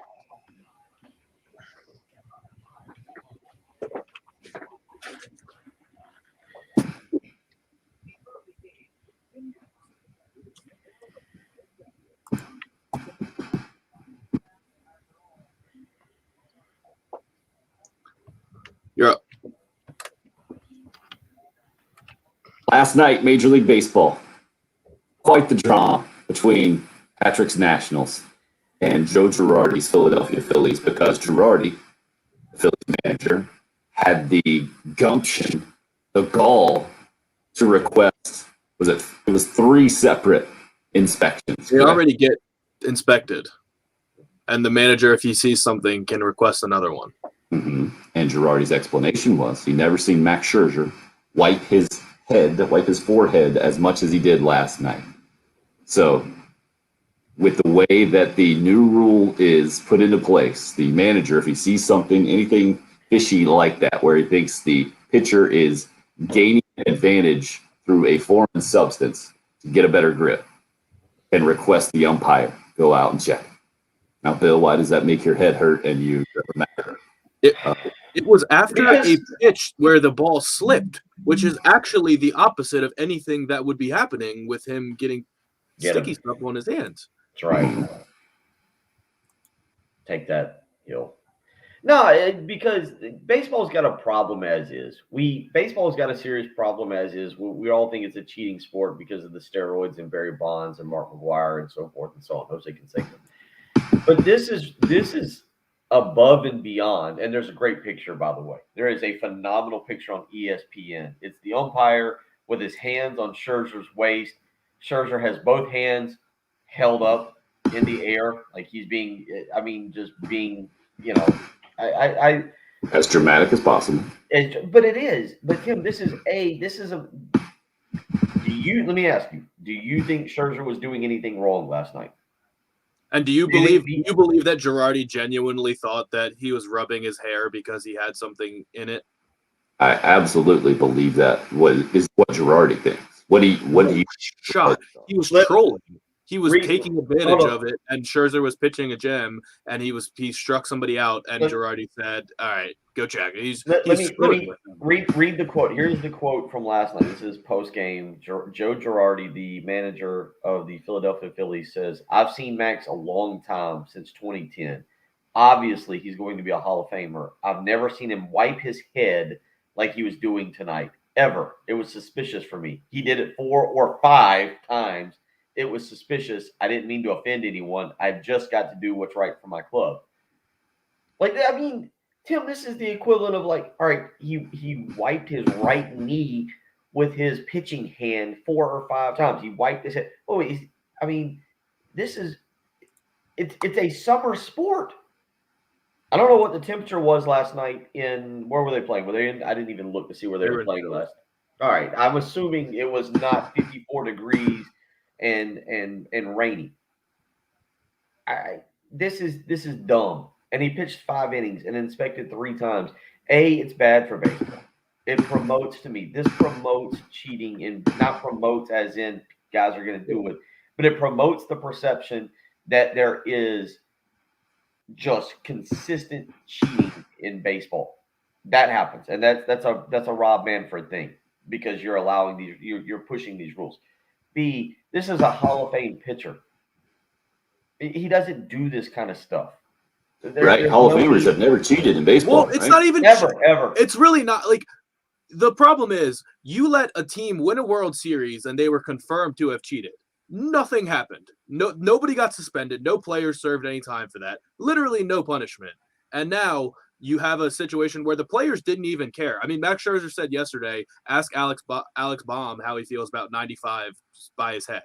I bet he wishes I had something in my hand to control the baseball better. Like, this was not an issue, but if it was an issue, you let the players take it too far because you have no control over the sport. And now you're going to completely put a new rule in the middle of the season and just beg the players to embarrass you on national television, which all of them have done now, because it wasn't just Max Scherzer. It was Joe Girardi, and then it was Sergio Romo taking his pants down and saying, "Here, give me a strip search if you want to." Like, the players are showing up the league right now, and it's only reflecting badly on Rob Manfred, because it's just every chance they have to change a rule and make the game better, they make it worse. One of the things he said before the season was, we got to make this game faster because these games are taking too long. We're going to make each new pitcher, he's got to face 3 batters. We're going to do all these things. Runner on second to start the extra innings. We're going to have 7-inning doubleheaders. But you know what we're also going to do is we're going to check every single pitcher that plays now for sticky stuff on their hands. We're going to make this game obnoxiously long, and we're just going to embarrass ourselves. That's what they're doing. It's ridiculous. It's stupid. How long did last night's NBA game in the last 2 minutes take in real time? It's a problem in the NBA too, but the NBA is not hurting. They're gaining young viewers. Expecting Kawhi Leonard or any other player. Yeah, the NBA is not losing. They're not hemorrhaging viewers. The average age of an NBA viewer is not 65 years old. So you guys take, Bill, is that the cheating that was rampant throughout Major League Baseball by the pitchers should not be. Whoa there, buddy. That's a big stretch. That it was rampant by the pitchers. 90%. Yeah. 90% of pitchers are out there just cheating. The batters also don't care. But have you guys not listened to this ridiculous? We've had a Major League pitcher say he got hurt. He hurt his arm because of this is not even a new rule. This is enforcing a rule that you can't use foreign substances. to enhance your grip. We had another guy saying, I don't know how to grip the baseball anymore. But they did it I don't know how to hold it. because they did it hastily. It wasn't a problem when it was just pine tar or whatever the sunscreen deal was. But now they've allowed that players to get spider tack involved, which actually might be a problem. But instead of figuring out a way, we can only check for spider tack or make sure that spider tack's not involved. We're going to make them take off everything that they've used to actually help control the baseball and keep batters safe. You're taking all of that out in one fell swoop, and it's screwing everyone over. Is baseball the sport where cheating is not encouraged, but it's not frowned upon? Yeah. Think about the history of baseball. And I don't mean like the serious, like, hey, let's walk through the locker room and there's pills here, let's take some steroids. I'm just talking like, I remember growing up as a kid, there were books I'd read about like funny things that happen in baseball with what Tim's talking about here, what we're talking about, like using pine tar or using something to enhancing your bat, or I don't mean enhancing yourself, totally different discussion there, but enhancing the equipment that you work with, whether it's the baseball, whether it's the bat, whatever it may be. Like, am I wrong on this? Is this the generation I grew up with that's part of baseball? Like trying to get this slight advantage. And I don't want to make this the physical aspect of the clear, what was it, the clean and the clear or whatever, all that. Mm-hmm. I'm not trying to go down the steroid, but in terms of the subtle, I'm going to use the word subtle because I feel like it fits here, but a lot of people may get upset with that. The subtle advantages you can get by enhancing grip on the baseball, enhancing, I don't even remember the George Brett situation, Tim, what was that, 80s? Because there's pine tar. What did the pine tar do? The bat was stickier? No, you put pine tar on your bat to get your hands sticky, right? And you're not supposed to take it to a certain level on the bat. And he did, and everyone's done it to that point. And the Yankees that when he hits home run, he goes nuts. Look, you guys, the pitchers in baseball have to assume some responsibility. Somebody hit me up with a quote from Scherzer from last night, and I think it's hilarious. I think the point was trying to be made on you guys' side of the argument here, that Kelly hit us up and says, I'd have to be an absolute fool to use anything tonight when everyone's antenna are so high. Yeah. Yeah, you guys got the operative word there. Tonight, right? Exactly. Sir? A Hall of Fame guy who might as well be saying, yeah, I've used this my entire career, but I'm not going to do it now because I'm going to get caught. Because he's not using spider tack, he's using the sunscreen and whatever it is concoction that all the guys use that everyone's okay with, and they let him take it too far, so now it's a problem. So they're taking everything out all at once, and it is a problem. So now the pitchers are upset. The batters didn't care in the first place, but now the pitchers are upset. And the biggest problem is that you've got Jacob deGrom having one of the best seasons a pitcher's ever had. You've got Shohei Ohtani pitching and hitting bombs, and the biggest story now is that Max Scherzer and Sergio Romo are embarrassing Rob Manfred on the national stage. And the only thing anybody's talking about from this MLB season is how much they've bobbled this entire sticky stuff situation. Sticky stuff is, nobody could tell me who's in first place in the AL Central right now, but everyone knows about the sticky stuff. Like, I don't even think it's ruining baseball. I would go as far as to say people couldn't tell you 3 teams in the AL Central.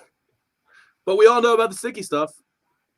We do. Good job, baseball. It is. This is dumb. It's dumb. And I'm not what it comes across, Patrick, is I feel like you and I are promoting cheating. I don't think we're promoting cheating, but I do think that's what I just said, that part of baseball is trying to find an advantage. And I guess maybe I find it comical. Maybe I'm weird in that way, that I find it comical that, like you said, the sunscreen or hair, fine. If it's hair gel, it's hair gel, whatever, man. Like how much research goes into that to figure out which hair gel affects the grip on your fingers to where you can get a higher spin rate? And it's not just the pitchers. The batters started this whole thing by the taking batters are steroids. cheaters too. They started the whole thing by taking steroids and just hitting bombs and making the pitchers react to it. And nobody's hitting for average anymore, so it's just strikeouts and home runs, and the game is stupid, and nobody enjoys watching it anymore. So Rob Manfred's just digging their coffin even deeper. Like, it's Why just, do you go? That's a great question. I was thinking about this because I feel like sports stinks. That's where you just got to The MLB. on that? MLB is the worst league in all. Let me ask you this: Why do you Yes. go? Why do you go And to a it's major? mostly Rob Manfred's fault. I'm interested to hear this. because I have an opinion on this, and I want to start going to Major League Baseball games. I'm gonna go to more. I want to go to more. I was bringing it, I think, off air on Monday. We got on the live stream on Monday, and I told Tim this. I said, "Oh, you know where the U.S. Open is next year?" It was like, "Where?" It's in Massachusetts. I think that'd be a fun road trip. Go catch a Red Sox game, catch the U.S. Open. I want to go to U.S. I want to go to a Red Sox game. I want to go to a Cubs game. I want to go back to a Braves game. I'm openly. Tim talked about it a couple weeks ago. He's like, "Oh, Bill, we should take the kids. We should take the boys and go to a Braves game." Why do you go to a Major League Baseball game? Watch baseball at its highest level? I don't think so. I think you go. What is the reason? I think the ballpark, Major League Baseball, I think leads the way in unique ballparks. Like you don't have that. Like maybe there's some in the NFL. Lambeau Field stands out. There's a few. Soldier Field would have been cool before they renovated it. But I think you go either A, for the actual ballpark, like Wrigley Field, Fenway Park. I guess if you want to include the Braves, they have been, or you go for the food. And that sounds stupid, but like, why do you go to a Major League Baseball game? I think your answer, Tim. I don't think people agree with that, to watch baseball at its highest level. Patrick, why would you go to a Nationals game? To drink Bud Lights in the Bud Light Loft and eat hot dogs and peanuts. There you go. So this is what I'm dealing with this morning. I gotta regroup after that, and we do have to take a break as you guys just continue to pile on. It's the early game. It's 107.5 again. Yeah. Clear.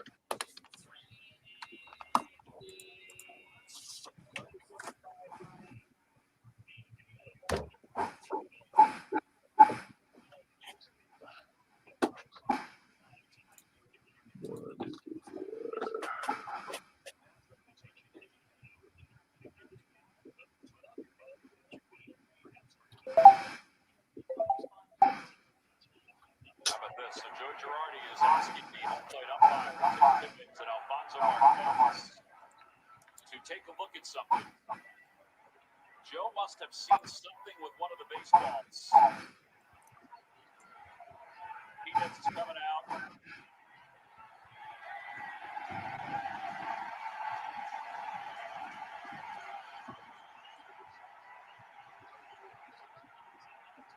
Look at Joe. I love it. Davey's yelling at Joe. Now, Joe's not going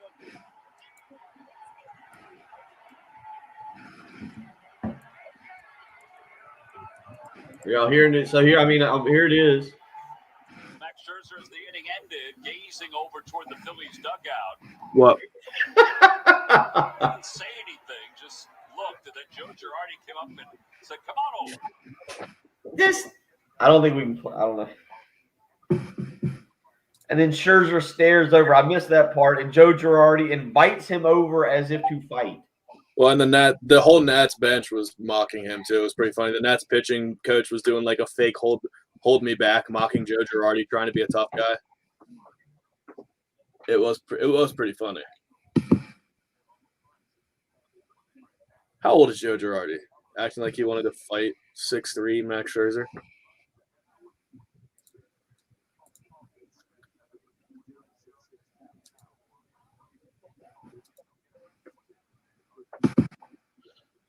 Ugh.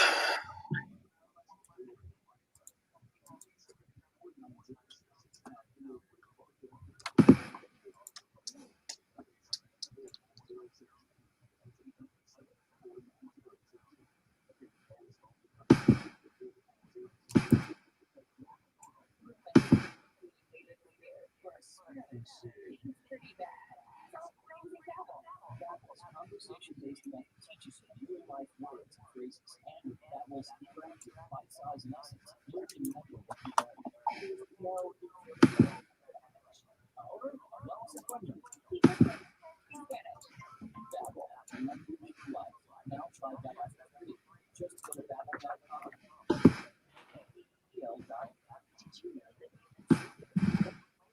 Oh.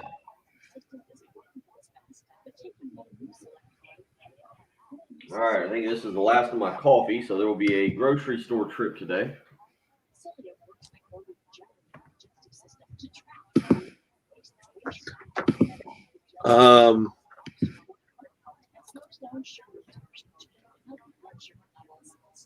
Really not going to have a lot of time for the rest of this hour. What's that? We're really not going to have a lot of time for the rest of this hour. Their offense is their offense.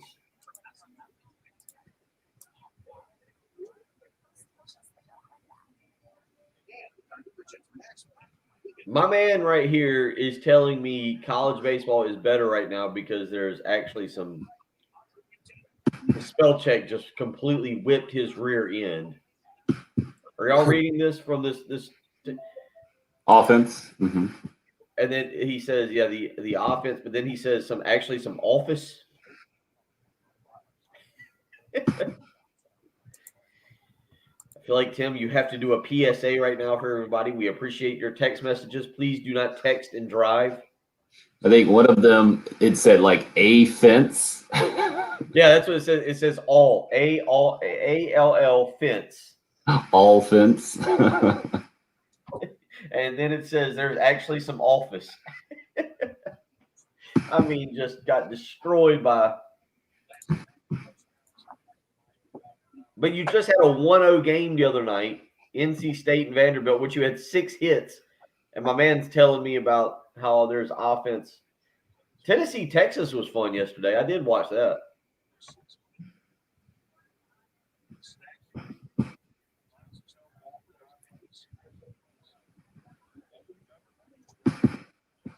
So I won't get to say it too much on the air because we just don't have that much time. And you guys like to dominate the argument here. But Kelly, I'm not arguing that Max Scherzer was using anything. My argument is simply that the pitchers brought this on themselves. The players' union brought this on themselves. They did not. Figure it out. Max Scherzer definitely did use things. He definitely used pine tar or whatever the thing that they make is. And most pitchers do. But that wasn't the problem. Yeah, the problem was that they got greedy. Some of them.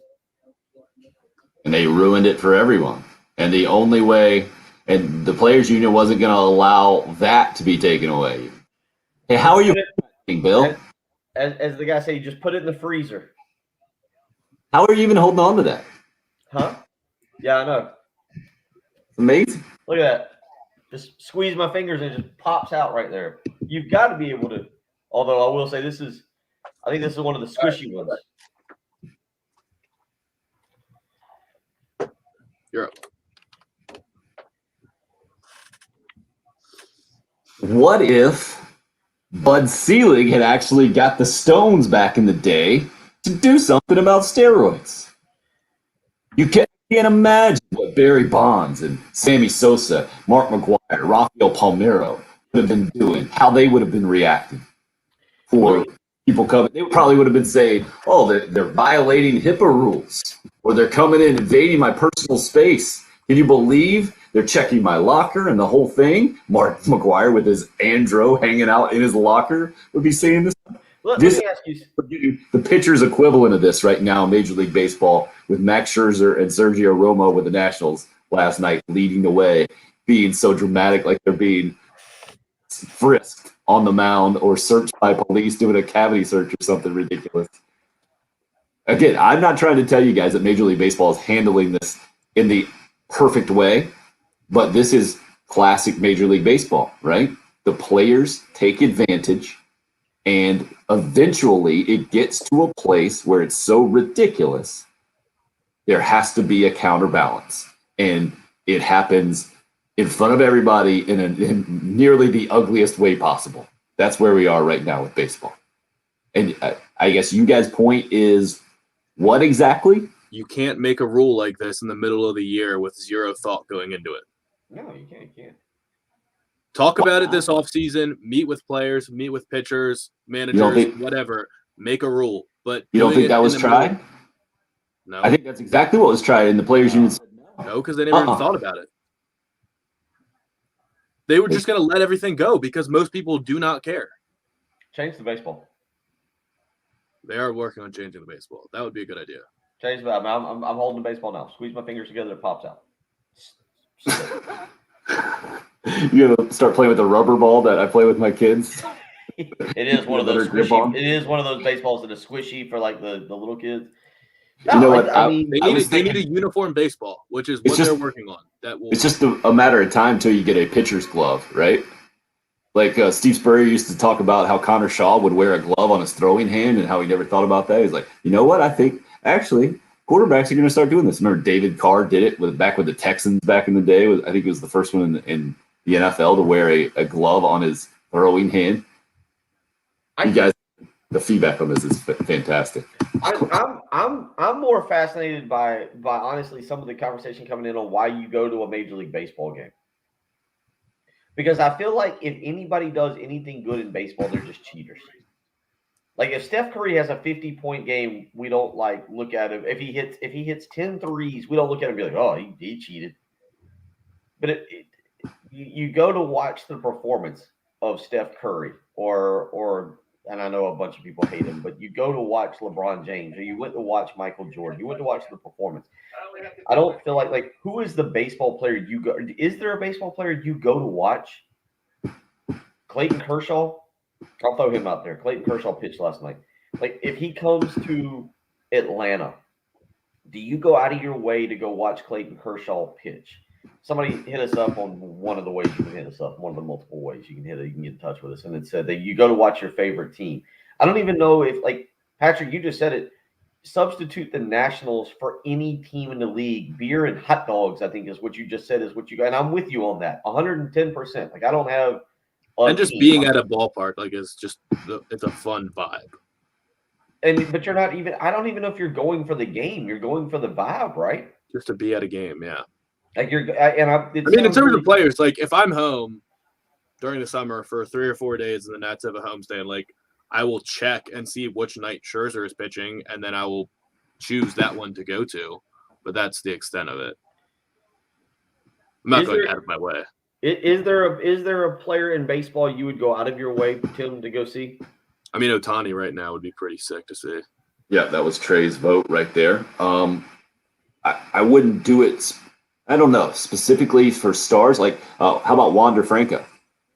Guy last night, 20 years old, sets the record. I think youngest third baseman to hit a home run in his major league debut, I believe, or what it was. He's supposed to be tremendous moving forward. I think I appreciate just the game played at that level as opposed to just specific guys. But, I mean, you can go anywhere. I think I also see it through the team lens, like, I'm a Braves fan, so I will go to a Braves game to watch the Braves. I would probably prefer to see. I would have been Max Fried last year pitch, right? Last night Charlie Morton was really good. Maybe I'd prefer to see one of those guys pitch as opposed to a guy at 4th or 5th in the rotation. But it's to go watch Ronald Acuna Jr. right now. I guess I would put him at the top of my list. I pay my money to see Acuna play. I kind of want to do this in hour 3 because I'm kind of interested in it now that I bring it up about baseball. Who's the professional athlete that right now you would definitely pay to go see? Tim, you and me, I think our generation, a little bit older, 15 years older than Patrick, it was Jordan, right? Jordan was hands down the athlete. I feel like LeBron has become so controversial, so polarizing. I don't know if people would necessarily select LeBron. I don't know if people would select Tom Brady. Who's the athlete right now? If they came, and let's use what we can here. If they came to Charlotte let's use what we can. If they came to play the Hornets or they came to play the Panthers, or if you want to go baseball, if they came to play the Braves, who is the athlete that you would pay to go see? Because I feel like this is part of the baseball discussion that we're getting into a little bit, is like, you're going to baseball for the game. You're not for the game. You're going for the atmosphere. You're going for to hang out and do all that stuff. You're not going for the game itself. And so who cares if the pitcher's got some hair gel in that's making it a little bit more sticky? Who cares if he's got sunscreen on? You're there for the vibe. But what player draws you to pay the ticket to go to the game? Patrick giving the home run sign. Means we got good question. We got a break. Sorry. It's the early game here on 107.5. Not my problem.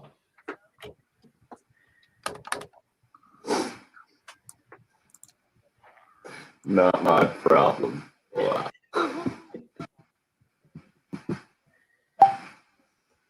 Oh, Mickelson's good. Kobe Bryant. Interesting answer. Mike Trout. Kevin. Kevin Harris. All right, Joey. The ultimate homer.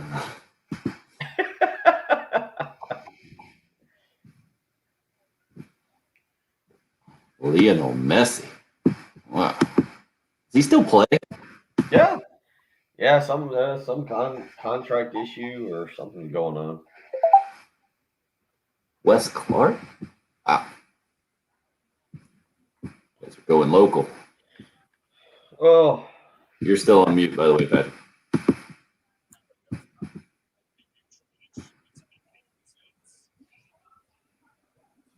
Yep, versus DeChambeau. Man, my worlds collide on that so much. I retweeted it. My buddy Matt on SportsCenter was talking to Koepka yesterday. Yeah. Gave him a hypothetical. You see it? I didn't. I saw that they were talking. Just when I was scrolling through, I didn't see what He he asked. said, hypothetically, Bryson DeChambeau comes up to you with a case of Michelob Ultra, says he wants to sit down and have a beer and talk it out. What would you do? Koepka, in classic Koepka fashion, just didn't play along very entertainingly at all. Like, I don't think well, there'd be that's anything because to it think put him about. on the spot. Like he's promoting Ultra now. Ultra's being turned on him. I mean, easy answer, man. I'll drink Michelob Ultra with anybody, and I'd have to have much more than one to talk to that guy particularly. Maybe after about 7. Yeah, I agree with that. He's like, oh, we wouldn't have much to talk about. For the record, it's 7:52, and I have not seen Beamer or Trey Atkins on Fox and Friends. Thank you for the update there, sir. I do see Rashida Jones though telling me about paint or. I like Rashida Jones.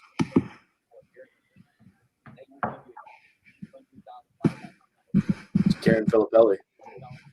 She's underrated, good looking. How would I say that? Good looking, like she doesn't get talked about enough. Yeah, I Agreed. All right. We're just I gonna don't take know it. enough about Rashida Jones. How old is she? She's been around for a while because of The Office. yeah. And I Love You, Man. But she don't know what. Wait, what do you mean? I She love was you, man. Paul Rudd's wife in I Love You, Man. Huh? Paul Rudd's wife in I Love You, Man. Oh yeah. Did not see these names come in a couple of Gamecocks. Kevin Harris on the football field, Wes Clark on the baseball field. The one athlete you'd pay to see, Justin Fields from Richard. I'm biased because I'm a Bears fan. Cocky Codger goes with Phil Mickelson or Ric Flair. Some of you have gone just the complete unrealistic, like another anonymous texter said, Kobe Bryant. I think, Bill, you're asking a legit question, like who would you pay right now in reality in 2021 to go see? Mike Trout's popped up. I think probably the most that I've seen so far from a baseball standpoint. Sammy just goes old school and says, when I was a kid, it was Ryan Sandberg, Mark Grace, Andre Dawson. But the Cubs guy. Yeah. Oh man, I mean Ronald Acuna. Are you going to a Braves game to what? Like, I think it's more about like how far out of your way would you go? Because we can just start listing Exactly. getting athletes in sports, but there's no single athlete that's getting me to drive to Atlanta just to watch a game. well, Certainly that's not what a I mean. baseball player. Right, That's what and- I mean. Like, who are you? Who are you going to? What? But Mahomes? the answer might be no one. The answer for me is no one. So it's more about Exactly. how far would I go. Because Patrick Mahomes is a good one. yeah, that's the name that popped up on my list. Steph Curry, Patrick Mahomes. But then reality sets in. How much am I having to invest to go do that? And then I'm not as well as I would see it sitting on my couch. Oh, get out of here with that, man. No, Who are you Patrick's paying to bringing go up see- reality. Bill, when's the last time you've been to a Major League Baseball game? Oh, we're gonna do this in hour 3, but it's a good topic. I like it.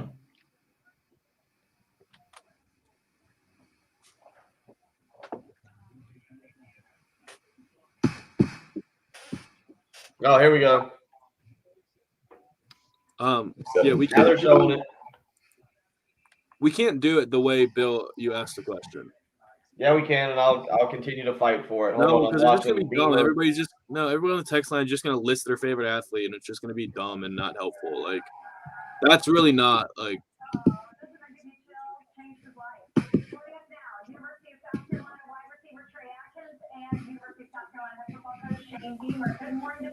So the way to phrase it is, who is the person you've paid to see, right? Or just is. Yeah, I guess. Like Mahomes, I'm never gonna watch Mahomes play unless he's playing Washington. All right, but what Tim is asking, or the way y'all are wording it, is fair. It's costly to go watch a game now. I like that part of it. You're not. It's a real world question of like, oh, I'm not a millionaire. I can't just throw money out and go, out to Los Angeles and watch Clayton Kershaw pitch a game. Yeah, you got to spend money. Who would you pay money? It's not money. It's time. From here. The problem is you'd have to drive to Atlanta to go see the game. But who would you? Yeah, you're right. Or Charlotte. That's why I said let's use a hype. What is realistic? You got to go to Charlotte to catch a NFL or NBA game. You got to go to Atlanta to catch a Major League Baseball game. Who would you go out of your way to go watch? You got to go out for us. We got to go out of our way to go watch. I understand. It's just the same. I feel like it's the same way of asking who's like the most exciting player in sports. Don't be Debbie Downer on me on this. Who would you? No, because maybe there's, I don't know, maybe there's somebody like who. There's a question. Who is the most exciting player in sports? We're not that deep into summer yet. Yeah, we are. No, we're not. We have things to talk about. We just got into a heated argument. We can't just derail that by just asking one of our easy summer topics. I just feel like we have to save these questions. Mahomes, a lot of y'all are going Mahomes, and yeah, I mean, I would like to. If Bill Morgan just doesn't care about sports. He's not a sports fan. He doesn't care about sports at all. He wouldn't go out of his way to watch an individual. But what team would you go watch then? I don't know if I buy into going to watch a team. Patrick, do you buy into watching a team? No. I don't care about going to see the Packers play if they're in Carolina, but I would go to Lambeau Field because I want to see Lambeau Field. Yeah, I'm with you on that.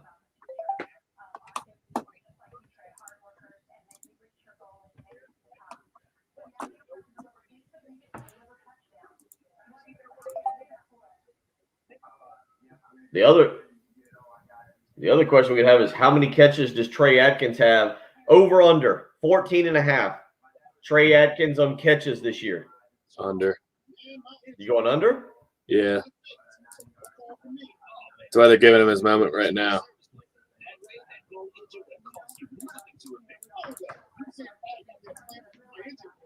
I'll throw that at Tim when he comes back. Why would you go see an individual? What is this, tennis?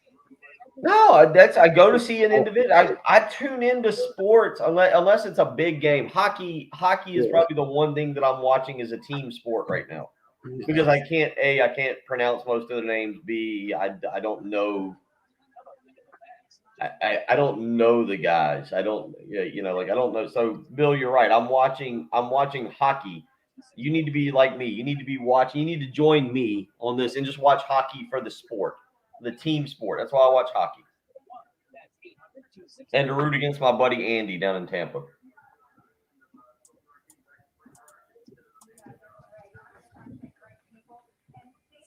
I would like to go see. I would be interested in seeing Djokovic, Federer, or Nadal play, though. If you want to bring tennis into this. Oh, Ainsley and Earhart used to work at Zaz. Go Gamecocks. She gave a go Gamecocks. Yeah.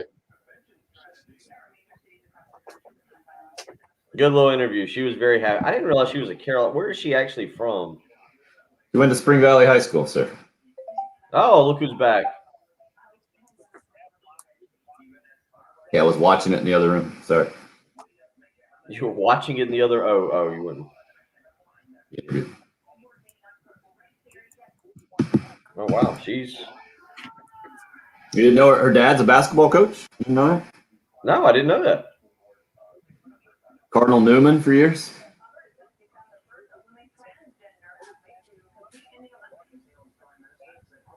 She was in line in front of me to register at USC when I transferred in, because she transferred in as well. I think she went to Florida State the first year. Her last name's E, mine's H. Pretty close. We're both in the old journalism school. Where's her dad a basketball coach at? He was at Cardinal Newman for a long time. I think he might be retired now. I didn't realize she was 44. She's my age. Older than you, though. I mean, you're 40 some odd. One. I'll be 44 in December, dude. Are you serious? We're Well, 4 years. I'm 39. I'm perpetually stuck in 2016. I'm sorry. As you said that, I just realized I'm 39. That the math does work out on the difference there that I remember when we started. I'm sorry for that. Classic reaction on the live chat. That interview was meh from Trey. Hope, great interview. Hope doesn't criticize. No, Hope doesn't criticize. Too nice. Hope, how's the grandbaby doing? How's the grandbaby doing? I see the pictures. Isn't Ainsley Earhart dating Sean Hannity? I don't want to get into that. I just read that. That's not a path. I don't. That's a. It's not even a Yeah, path. always take it I there. have feelings about what I just read, and I don't want to get into it on a It's not a path, it's a what is fact. this, an open air discussion. It's just a fact. Yeah, it's a fact. Bill, you always walk away right before we're about to start the show. You don't need me for the opening. You sat here for 7 minutes and then got up as soon as the opener played. You don't need me for the opening. Yes, Tim you did. handles the opening every morning, unless it's you and me. That's awesome, Hope. Glad she's doing. Hopefully, you're getting to babysit a lot. Executive co-host. We need to put that on Bill's business card. A video live stream as he's walking away, and Patrick's like, "You always walk away during the intro." Like, yeah, Tim handles the opening. When you're the executive co-host, you don't have to mess with that, Patrick. I mean, he's been doing this for 5 years. Still thought I was the same age as I was 5 years ago. Yeah. As he's tossing his baseball there, we somehow I don't morphed. know how I'm holding it. This is crazy. I'm doing it without. You're somehow how gripping I'm the ball. holding. Look at this. It's amazing how I'm holding it without having hair gel in this morning or anything. This is my point to where we are with Major League Baseball, last night's drama, and the whole thing. That the cynical side of me thinks that the commissioner's office knew this was going to happen and get people talking about baseball. And that's where we are right now with the grip and the whole thing, and Max Scherzer and the Nationals and the Phillies and Joe Girardi last night. It was a whole deal, and it was dramatic. And I'm not trying to defend Major League Baseball and say, oh, they're doing it right, but I am trying to defend some integrity to the game of baseball. And somehow this got us. It started with the no-hitter last night, the near no-hitter with Virginia and Mississippi State coming back to the College World Series. Tennessee's out of the College World Series. Texas eliminated them. What else did we get into this morning from the Gamecock perspective? Oh, Gamecock basketball got Florida State on the schedule now in a non-conference matchup that's going to be played in Rock Hill. It was being reported by John Rothstein last night. We still haven't figured out the details on that, nothing official. Then there's going to be a return game in the state of Florida at a neutral site. So we've done all this morning. But ultimately, it got us to the conversation, the Bill's question of who are you paying your money to see? I think because of this baseball situation and Max Scherzer being a Hall of Fame pitcher, and ultimately that got you to Bill say, why would you go to a big league game? Like, you want to see home runs, right? You want to see big time pitching performances. And unfortunately, in the last couple of decades, that's also included a bunch of guys who have broken rules to do it or gone outside of the realm of playing in between the lines. And that's kind of what baseball has been. and that's part of the discussion. But Bill, what was your original point of who you would pay to see right now in pro sports? I guess is what we were thinking, pro sports, but several of you already brought up some Gamecock names up. Well, the original point was, why do you go to a Major League Baseball game? Because Patrick and I were kind of talking about it. Like, do you really? I'm not trying to lump steroids in with having sunscreen on your hat, or pine tar in your glove, or whatever. I hair gel, whatever that helps grip the baseball. I don't even know if I'll lump it in with a cork to bat. I mean, some of that I find more comical than I do cheating. Like I'm trying to gain the advantage. Maybe that's just a weird thing for me. Again, steroids totally different, enhancing your body, enhancing, I guess, your ability to grip the ball or the bat. Jack Leggett, big believer in bat warmers. I have no clue what that necessarily did, but I only say that because, do you care if you go to a Major League Baseball game? Do you really care if Max Scherzer is using something to grip the baseball differently, or if Juan Soto I'm just going to use all Nationals players, is Patrick's never been happier. If Juan Soto has enhanced his bat, do you really care? Give me another example. I had two. That was it. So I started that with baseball because, Tim, you and I talked about it, I think on air or off air, and it was just a conversation we were having. You're like, we should get the boys, we should get our kids and go to a Braves game. And I was thinking, that'd be a lot of fun. I'd go to a Braves game. Why am I going to a Braves game? I'm not going to watch baseball. I'm going to hang out. Like, if I look at a Braves game, this is stupid and this is me, and I apologize to anybody who's like, this guy's a moron. I can't believe he gets to do sports talk radio. Part of the reason I look at Braves tickets is like for club level seating, for like the enhancements to the seat. I'm not a person who goes sit like in the third deck in left field and just watch a baseball game. I need enhancements. Now that's baseball. That's baseball.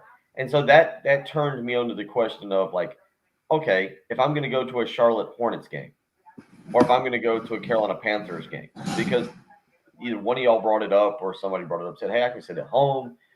The beer is cheaper, or the liquor is cheaper, whatever. The food, I got TVs, I got bathrooms, I got everything here in my home.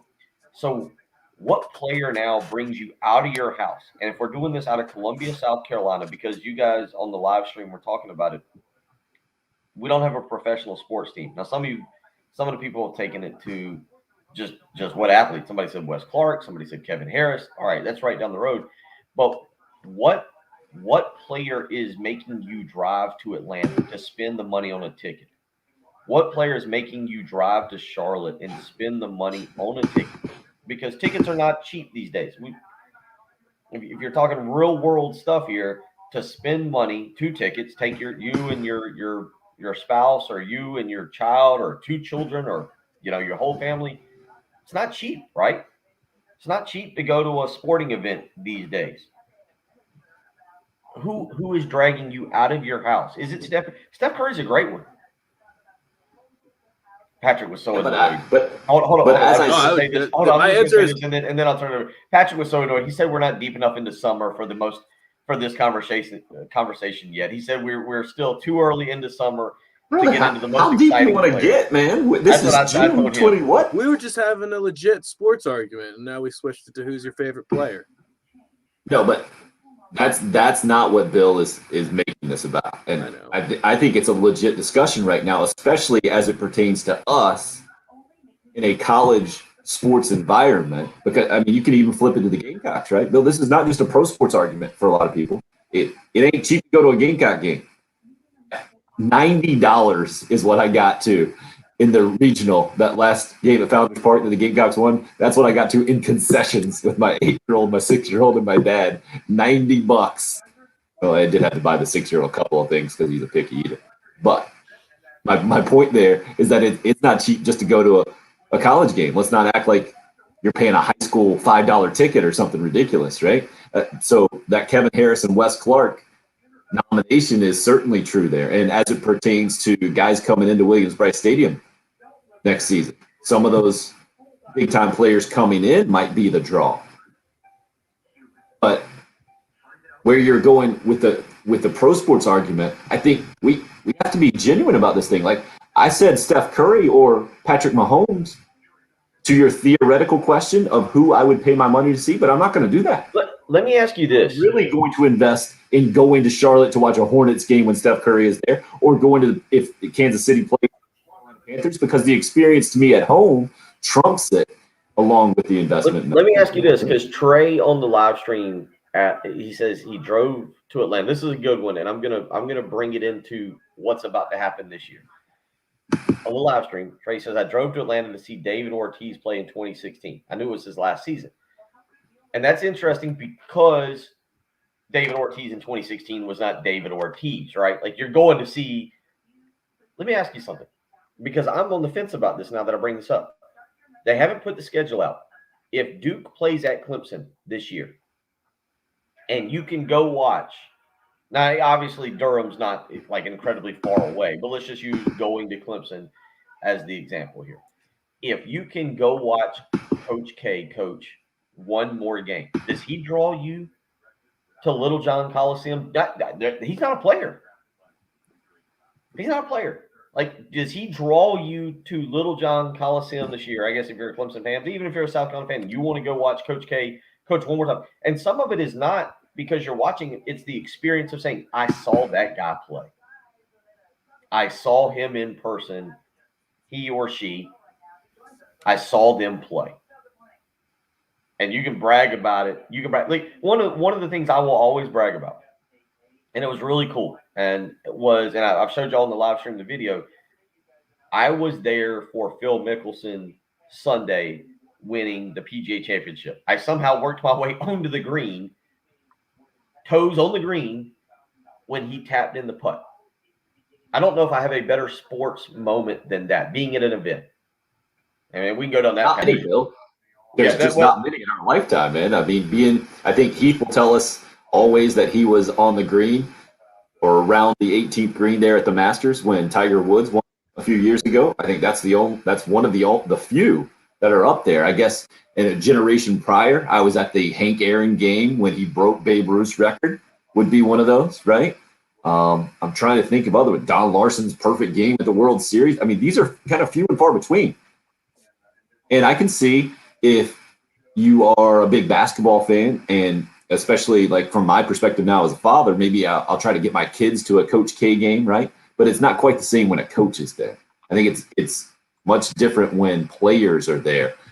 For instance, a lot of you are weighing in on this. I wanted to get in Mark's take. He says, I have a hard time buying tickets just to see a certain player. When I was a kid, we got tickets to go see Barry Bonds in Atlanta, and he just took the day off that. That's another part of it. Yeah. That's part of this player load management now in professional sports as well. And just baseball. Like, you go see Barry Bonds playing, he goes 0 for 4 that day, and you're just like, okay, cool. Just went completely out of my way to see just an off day. Well, now we're going down. That's just the nature of baseball. You want to go down a whole nother path. This is where the magic batter comes into play, and the extra at bats, and that's now I just want to change the rules of baseball. But I mean, if the Nats have a game in Atlanta, and I go and Soto goes 1 for 5, and it's like a base hit, and it's boring. It's like, okay, what did I didn't really just get to see the Juan Soto that I wanted to see. I just saw a bad game. And that's just so common in baseball. Whereas at least basketball, if you see LeBron play, he's going to score 18 points at least. But I think that's, Bill, to your point about what else would bring you to a Major League Baseball game, that it's not just the baseball. It's also the park, the experience, the whole thing.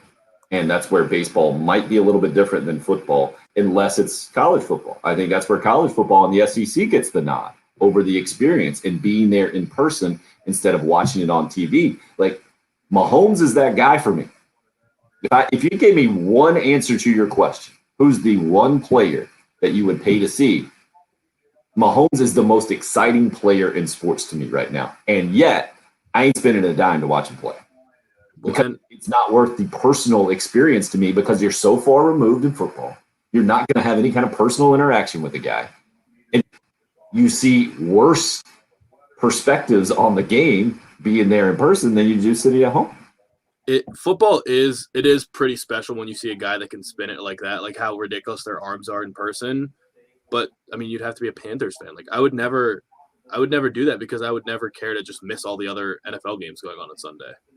Like, I would never miss the Washington game for the sake of going to see Mahomes play live. Really?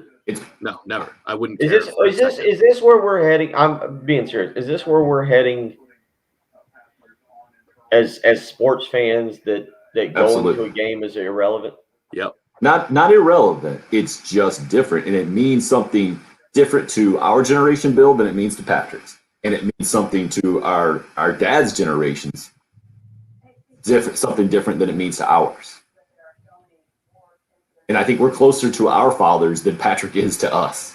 I mean, my dad does not care. My dad hates going to games. So maybe it's not the generational thing. I totally got it from him. Like he's much more content sitting on the couch than having his whole day revolve around going to Landover and watching the Washington game. Like he'd much rather pause it, run to the bathroom when he wants to, fast forward through the commercials, and I guess it's some of the experience. It's also the prestige of saying you were there. And while I talk about that Mickelson PGA Championship thing, I can also relate to probably the best football game that I've ever been to. It wasn't a great game unless you were a South Carolina fan. But Tim, the South Carolina Georgia, I think it was top 7 showdown at Williams-Brice Stadium. It was that night game. Ace Sanders ran the punt back, and South Carolina got it big and blew out Georgia. And here's where I'm going with this. I remember walking to the stadium, and a relative of mine had pretty good tickets. And as he's walking in, somebody just offered him $400 each for the 2 tickets. $800. And he's like, no, I got to be in the stadium for this. I got to be in the stadium for this game. This is. And it wasn't South Carolina, Georgia. It was the experience and probably the prestige of saying you were at the event. And I hate to say this because it is what it is. Clemson fans, it's kind of like that going to a national championship game, spending all the money that you spent to go to Scottsdale or wherever, Tampa, whatever, man. But the prestige of saying you were there for the event, like that's what it is now, right? That's so different, though. Like in 50 years or 30 years, if my grandkids say, "Hey, what was it like to watch Patrick Mahomes?"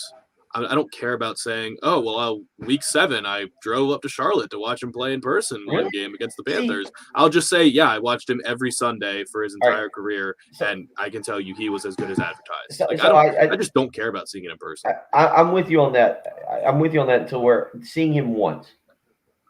What is there? 18 weeks in the NFL. I can catch 17.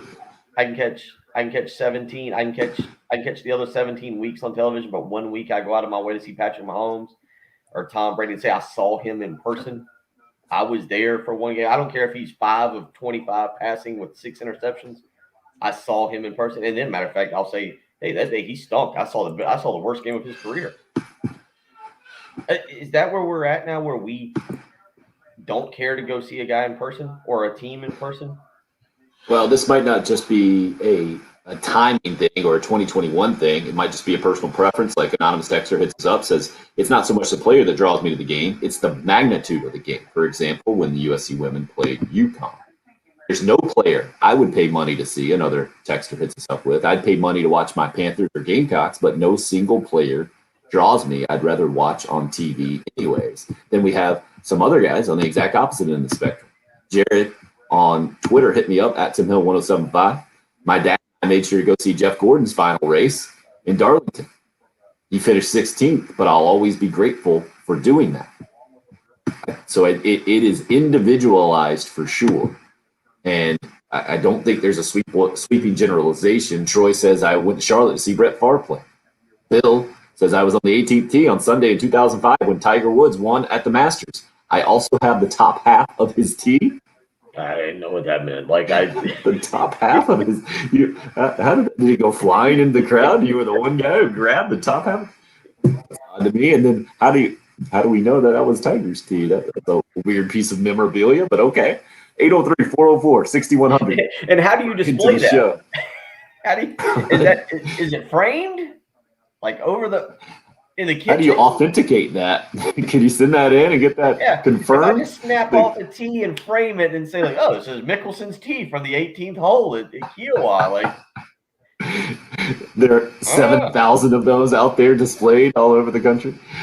404-6100 again is the number. Love to hear your thoughts on this, and then if you want to react this morning, a little less than 30 minutes ago, Shane Beamer, Trey Adkins, the former walk-on wide receiver, on with Gamecock alum Ainsley Earhart on Fox and Friends, so some national pub for Gamecock football this morning, and retelling the story of delivering pizzas and becoming a scholarship athlete, and then getting Gamecock football some specific love, and Ainsley Earhart being a Columbia native, saying she's going to be back in town and the whole thing. Not a bad thing for the Gamecock football program, I would say, this morning for sure, getting some national publicity. We are local, but we are also international, up and rolling on the video stream, YouTube, Facebook Live, also on Twitter. The station handle is 1075 The Game. You're watching or listening to the early.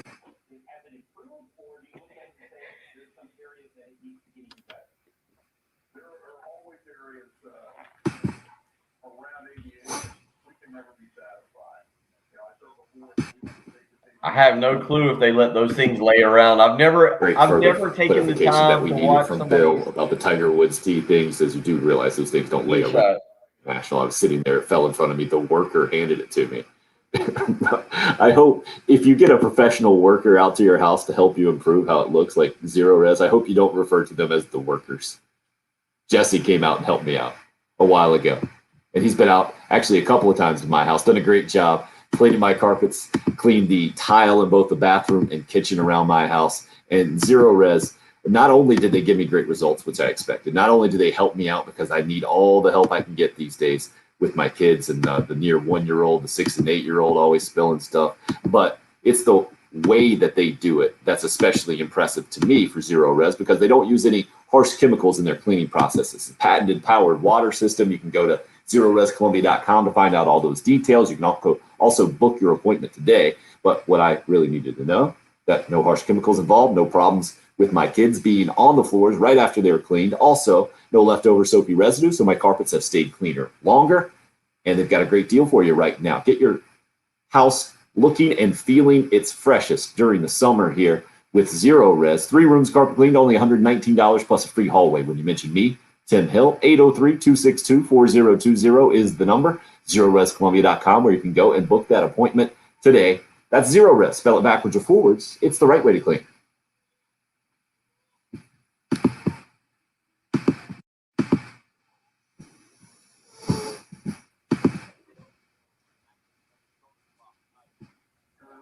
Well, this just turned into a lively show, didn't it? It has. Not a bad Wednesday. It is Wednesday, right? Bill taking offense to my fun with him. Of course, there's no way to verify it. You know. That's right, Zach. He's down to Tennessee and South Carolina.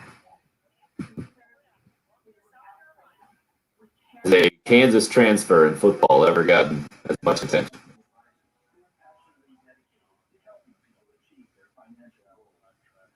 Oh, that's pretty cool. Throw Kobe a pass.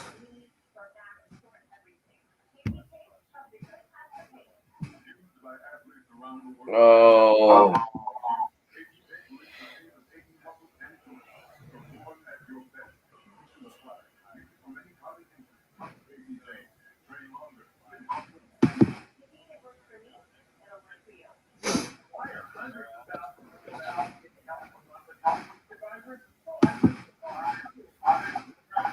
All right, I see the callers there on hold. We'll try to do that when we first get back. They're weighing in on the athlete they would pay to see, basically.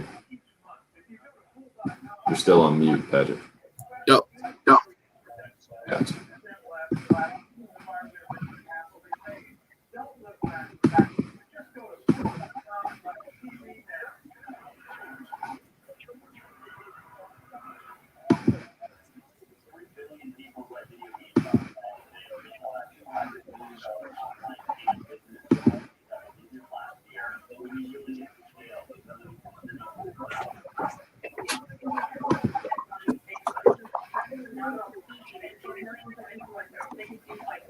Oh, that's a good one too. Taki Kadri says, for me, seeing a band live is more important. Trumps seeing a sporting event or player live. Okay. That is a halftime show. Whole question, if ever there was one, That right? that is definitely a. How many times do you think Fish gets referenced if you go down that boat? Patrick Fish was a heck of a holder. That's a good point. Fish fry.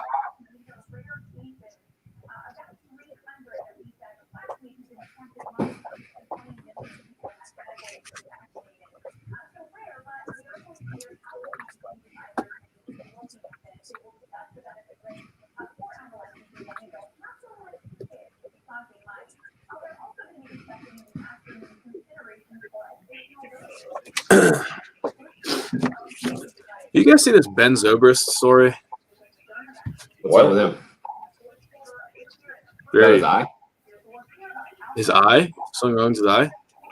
I remember, maybe, no, that was his nephew, I think, that had an eye issue back when they won the World Series and brother. What's up with him? No, he's suing his pastor / marriage counselor because this guy did his pre-marriage counseling in 2005 and was always their marriage counselor. And it turned out that the whole time he was buying burner phones and hooking up with Zobrist's wife. Oh, okay. While also collecting a salary from Zobrist's charity as an employee of Zobrist's charity. Whoa. Counseling his wife at the same time as sleeping with her. Brutal. He's suing the guy. If you type Ben Zobrist, hey, if you type Ben, I type Ben Z. B-E-N space Z. The second one to pop up is Ben Zobrist pastor. Yeah. Tough break. The toughest of breaks. Brutal. Are you saying, Patrick, that you blame Zobrist for suing him? No. Yeah, it was something. There was something else because he was collecting money from a charity. I think it's something about stealing money from a charity is part of the lawsuit. Yeah. The pastor was fired a couple years ago from the church that they went to. I think it was in Nashville. Daggum, he's going after $6 million. Well, yeah, because Zobrist took a whole year off of baseball to try and fix his marriage because that guy advised him to. The whole time he was the reason for it. The Byron was the couple's spiritual mentor. Yeah. Oh, brutal. It's a wild story. He lost $8 million in salary because he took basically an entire year off to try and fix his marriage from the Cubs, I think.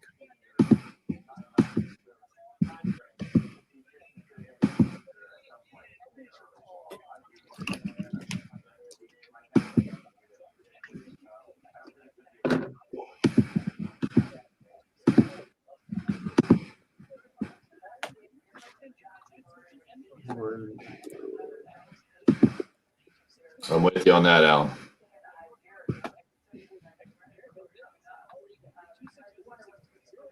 All right. Okay, never heard that cliche, but you got to hear about the Zobrist story. Yeah, it's pretty accurate. I agree, Mark. All right. We are back.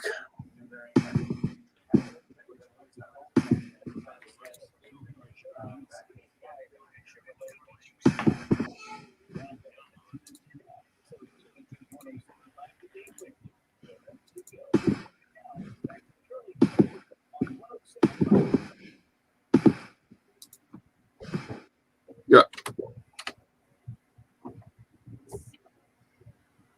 What a fun little show this has turned into. I had no idea we would end up going down this path. It started as you guys just joining forces and really going hard in the paint on me with Major League Baseball and Max Scherzer's situation and how unfair it is to these poor pitchers. That baseball just created a rule out of thin air that now actually makes them accountable or the subs. Whoa, Maybe whoa, you should also enforce whoa, rules whoa, whoa, when whoa, you whoa, whoa, whoa, whoa. All right, steal. hey, no rule was created. All right, like no That's my rules. point. What they're doing now is going out of the way to enforce a rule, and it's Out of the way. over the top. Like no, they didn't decide 2 weeks ago that, hey man, you guys really shouldn't be using the sticky stuff on your hat or your belt or your glove to grip the baseball. That wasn't decided 2 weeks ago.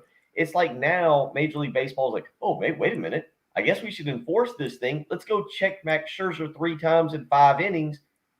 I don't get it. Like if he gets checked once, I get it, right, Patrick? We're on board with this. Yeah, you check him once. All right, that happens. You don't believe it. 3 times is excessive, Tim. It's unnecessary. It slows the game down. People are unhappy. Patrick and I are clearly unhappy about this. It slows the game down. What do you think? You got checked the first time? I was like, well, I guess I'm not going to get checked again. I'll go ahead and start applying all the sunscreen I can to my hat, and I'm good to go now. That's what cheaters But do. the problem is that we're talking about that, and everyone in baseball is talking Good about point, that, and we're not even talking about the fact that because nobody even probably knows it happened because baseball is just a mess right now. Wander Franco played his first game yesterday, #1 prospect in all of baseball, and had a homer and a double, 3 RBIs in his first game. This is going to be a superstar. That's what the MLB should be marketing, but the whole world is just talking about them being The whole morons. Yes. No. The whole Just the fact they're talking about it at all in the middle of June, I think, is a win for baseball. And Is frankly, Dad's reaction last night was fantastic. Yeah.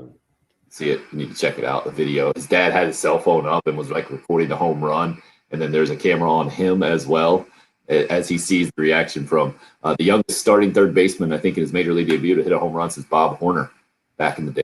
It's Wander Franco, the 20-year-old phenom.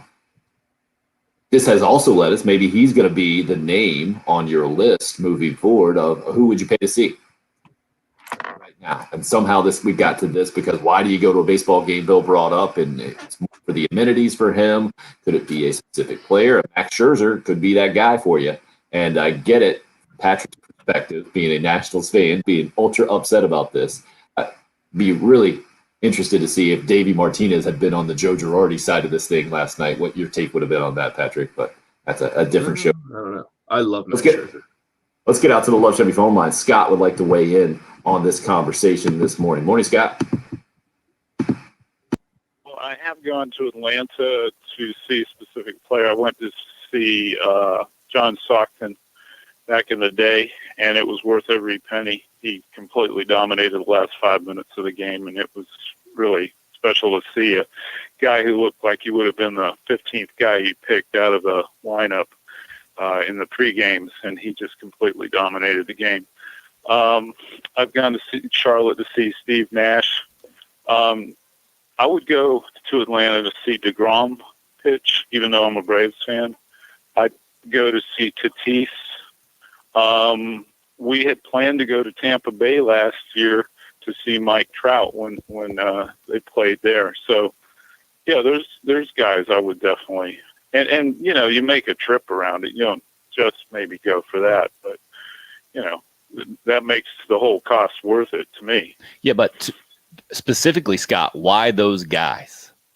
Like, especially John Stockton, he's the anti-Michael Jordan, right? He is fundamentally sound, but he never did anything that made my jaw drop that would attract me to go see him in person. What about him specifically and these other guys that you mentioned?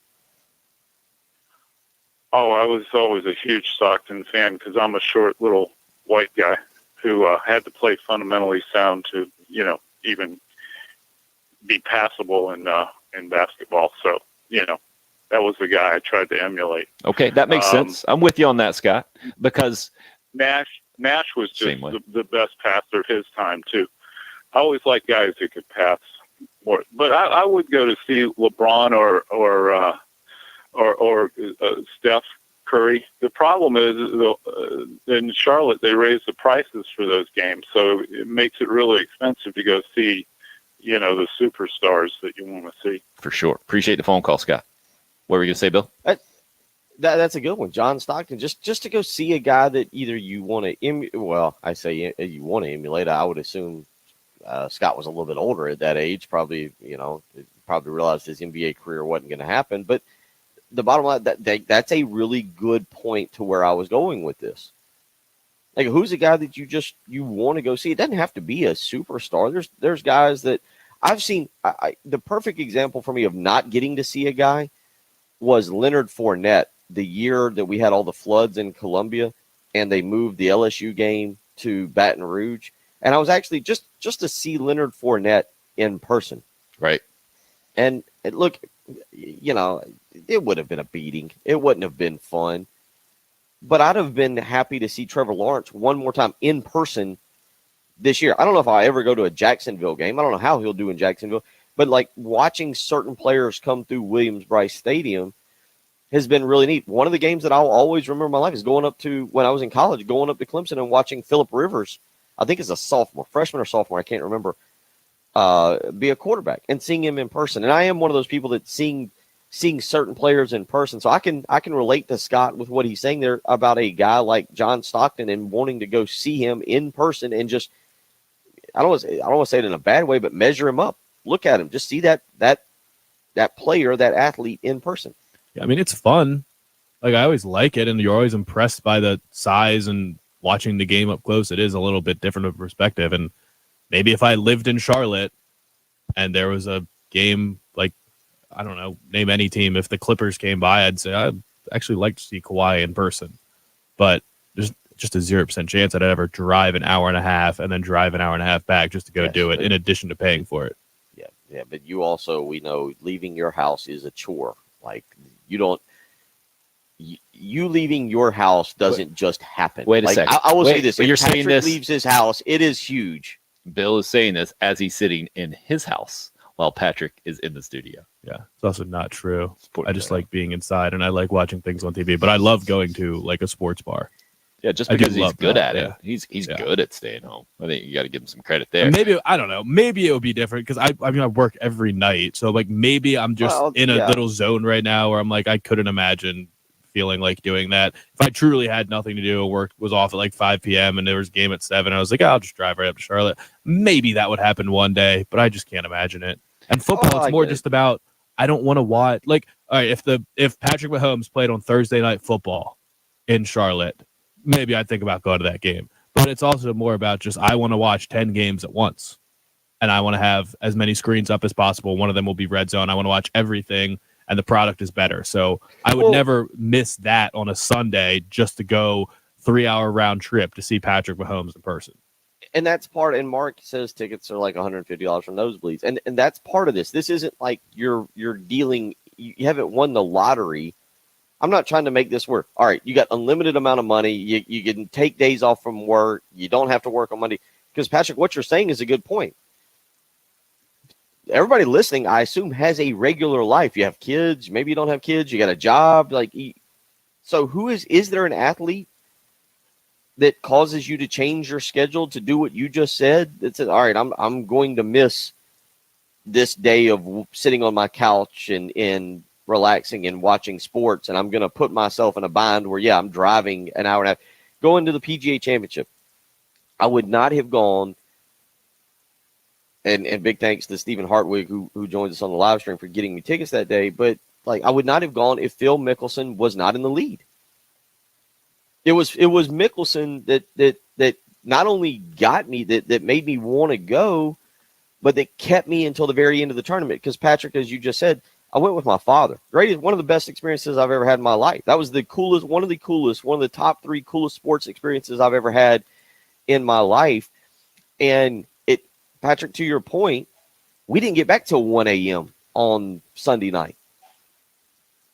And good news for me, ran up $100 tab on beverages, because apparently Kiowa thought that their beverages were supreme to everybody else's.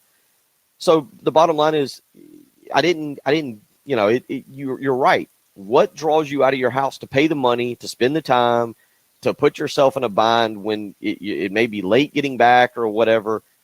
I think that's a fascinating question for sports these days, because TVs are getting bigger. They're getting better. Your coverage of sports is getting easier. We're seeing this with stadiums across the country decreasing their attendance. Williams-Brice, Tim, you know this, for what, the 90s and the early 2000s, the question was, all right, when's Williams-Brice going to expand again? Mm-hmm. When are they going to add on to the student section and build another upper deck? Well, they just decreased the attendance. It went from 84,000 to 77,000. Increase the amenities, people there. Right? Decrease the capacity.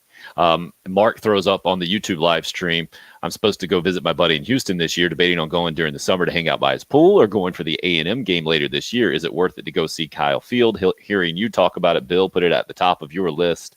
I assume your answer is yes. Alan G says yes as well. I know my dad has made that trip. I've never heard a bad word about making that trip. So, Mark, we vote for the football game for sure. And that's a little bit different, but it's also the personal experience. And then every time you watch a game at Kyle Field moving forward, you can kind of compare that to your personal perspective and your personal experience. To me, there's value in that. I get it, though, if you don't put as much value in that as you do on the experience of watching it from home. I think you're right, Bill. It has certainly gotten that gap has gotten a lot narrower, I think, in our lifetimes, just with HD TV and everything else involved. Wanted to keep it going on the Love Chevy phone lines. Our buddy Barron up next on the program. Morning, Barron. Hey, good morning. What a great topic you got this morning. But what is important is events that happen. You might not miss it on TV. It's that great. You've got to make a note. You can't miss this. But a long, long time ago, for you guys, I'm sure, but Mickey Mantle and the New York Yankees came to Atlanta for an exhibition game. Well, at Stadium Field, I'm sure a lot of people brought their children. For one time, they get to see Mickey Mantle in person, And the stadium was filled. Well, Mickey didn't play. And I think they had people demanded it in the stands. And toward the end of the game was a close game. And Atlanta was leading 2-1, and just nothing had happened. But anyway, Mickey Mantle came up. They let him come out and pinch hit. The pitcher threw 4 balls outside. They were not going to let Mantle spoil the night and win the game. And even though they were in Atlanta, and guess what? The fans stood and booed Atlanta. They booed the pitcher for walking Mantle. They wanted to see Mantle. There are some legends that are so part of American life that we want our children to see. We want them to remember and say, I saw that man. And I know people today, their one regret is, I put off seeing Elvis Presley till next year. I was going to wait till next year. I couldn't go. I said, well, and we need to go see those famous people that are part of America when we have that opportunity. And I know I do it on TV. I'm like everybody else. I'm too lazy to get out and drive to go and fight the fans and the guy behind me and throw popcorn on me and whatever, and yell it. But you got a great topic this point. I'll never forget that instance with Mickey Mantle. The people came from all over Georgia just to get a look at Mickey Mantle. And then they walk him on 4 straight outside pitches to make sure that he couldn't hit. And then the fans of Atlanta booed their own team. Good stuff, anyway, Barron. Appreciate the phone call. Seize the day from Barron there. Bill, what did you want to say? I was just going to ask him if he went out of his way to see Stetson Bennett. The Beast? Of course. Everybody knows that. But I appreciate Barrett. It's joking. It's a funny show. We joke with so hopefully he takes it as a joke. But interesting that he dropped Elvis Presley in there as well, because the Cocky Codger hit us up a little earlier on the Cool Care Heating and Air text line 803-404-6100. Says, pardon the multiple text. He mentioned he'd want to see Phil Mickelson. But seeing a band live, he said, is more important than a sports event. We mentioned this on the live stream earlier. We just set up the halftime show for a complete 3-hour program this afternoon that they'll probably talk about Fish often. Live band versus live sporting event. I'll take sporting event all day, every day, but that's my perspective on this. I get it that there are a lot of sports fans out there that would take the live music thing if that's more of your thing or more of your live experience. It has been a fun conversation for sure. If you'd like to get in a final word, that text line, 404-6100. You can call the same number or check us out on one of the video streams. Comment there, Facebook, YouTube Live, Twitter as well. It's the early game here on 107.5 The Game. home of the Gamecocks, and your head football coach, Shane Beaver.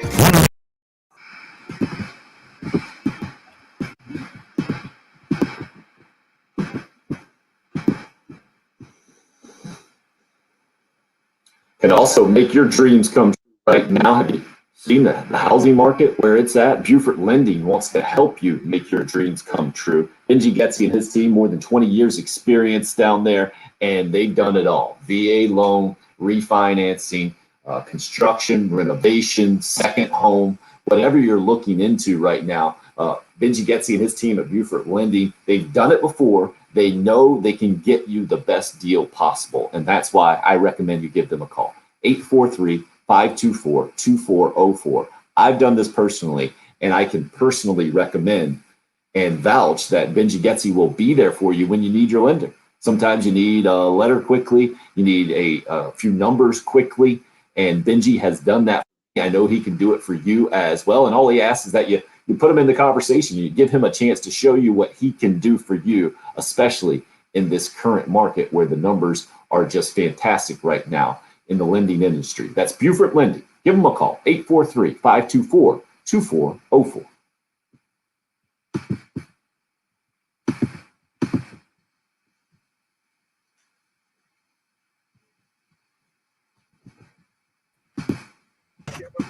South Carolina's #1 Supposed to put my back break in. Chevy.com. Sponsored by South Carolina Education Lottery. Alan, Missouri's worth the trip. $63 million. Be sure to stop by your local South Carolina. Good time hanging out in downtown Como, and one of the bars had the actual school band come down and play outside the night before. That was pretty cool. At 9 a.m. Register It's not an easy one to get to, though. That's the thing. If you can, I did it with my dad a couple of times. Stayed in St. Louis, made the drive over. If it coincides with the Cardinals' home game, even better. Schedule your own personal campus tour and see how their cadets share respect for authority. So this gets into, now we're going into that conversation Patrick and I had about best multi-day road trips. Because what was it Scott was saying? I think one of the things, if we went to Atlanta, I'd probably try to do. I like aquariums. I'm a big aquarium. I know that's a very strange thing to say, but I would want to try and go to take the kids to the Atlanta aquarium and then hit the baseball game. So go over and catch the aquarium, Right. hit the aquarium, and then go up to the baseball game.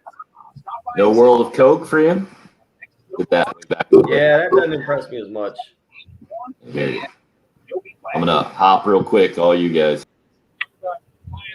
All right, Patrick, you an aquarium guy? Does Washington have a good aquarium? Baltimore has a good aquarium. Baltimore? I like aquariums. The last aquarium I went to was 2007 in Tampa. So, I would go back. The Tampa aquarium? That was good. I've been there twice. I've been there with the kids. The best one, they had a New Year's Eve party there we went to back in 2011. That was really fun. You could walk around, see everything. They have food and beverages and everything. But that was pretty cool. I like aquariums and zoos. I would never go to the Riverbank Zoo though.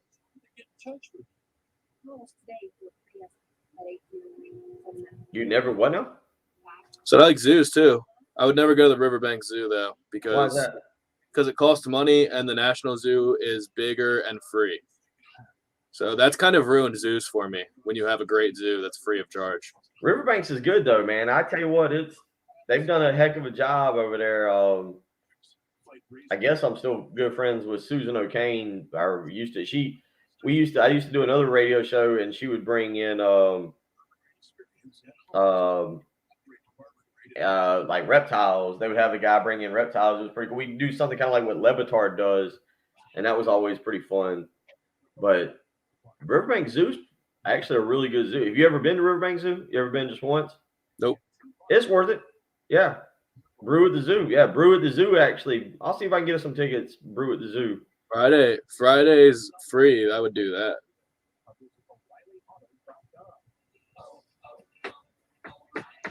But the National Zoo is free, and that's ruined every other zoo for me for the rest of my life. That's just You're not beating that.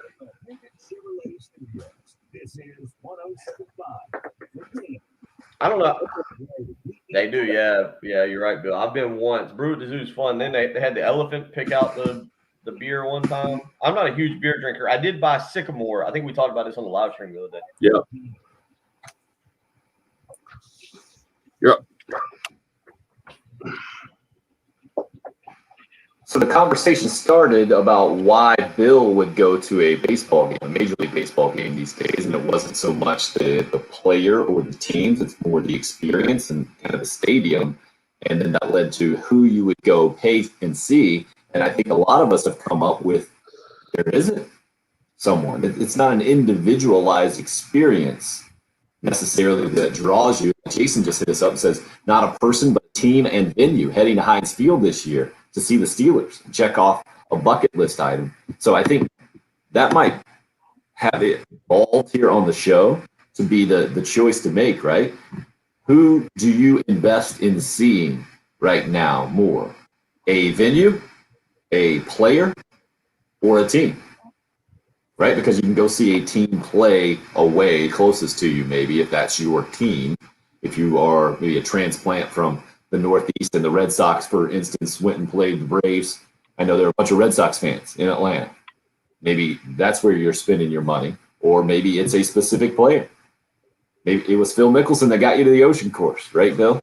Mm-hmm. Or if you've never been to Fenway Park, Wrigley Field, Lambeau Field, some of these iconic places, if you're another SEC fan, maybe you're a Texas A&M fan, the reverse of what we got from Mark earlier. You hadn't been to Williams-Brice Stadium, never been to South Carolina. Would that get you there eventually? Obviously, probably not last year, unless you wanted to see a less than capacity crowd. But I'm sure there are some that make the trip to Columbia for the Williams-Brice Stadium experience, like Mark is thinking about doing to go to Kyle Field. Fun show.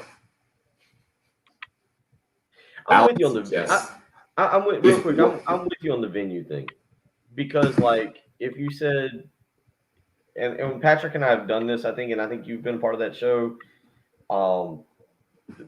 If you talk about like where would you want to go, like Wrigley Field, Fenway Park, Lambeau. I don't think there's a basketball venue I'd want to go to. I've been to Madison Square Garden. I don't think there's another basketball venue I'd want to go to, but Lambeau would be fun. Those are the new Yankee Stadium doesn't really excite me. We've talked about Truist Park. I think you're right, Tim. I think that's an excellent point that gets brought up is the venues. How about David says, I went to see Chipper Jones the last home game in Atlanta. Granted, he wasn't the Chipper of old, but still an awesome experience.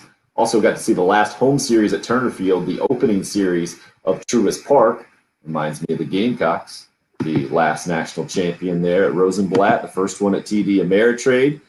Got a elimination game between Vandy and Stanford tonight, coming off of last night's almost no-hitter from Virginia, and Mississippi State coming back there. So that's the College World Series update for you. Basketball news coming out last night from John Rothstein that the Gamecocks will play a non-conference game against Florida State this December in Rock Hill. Official announcement still to come. We've been all over the place today, Bill. Nice work.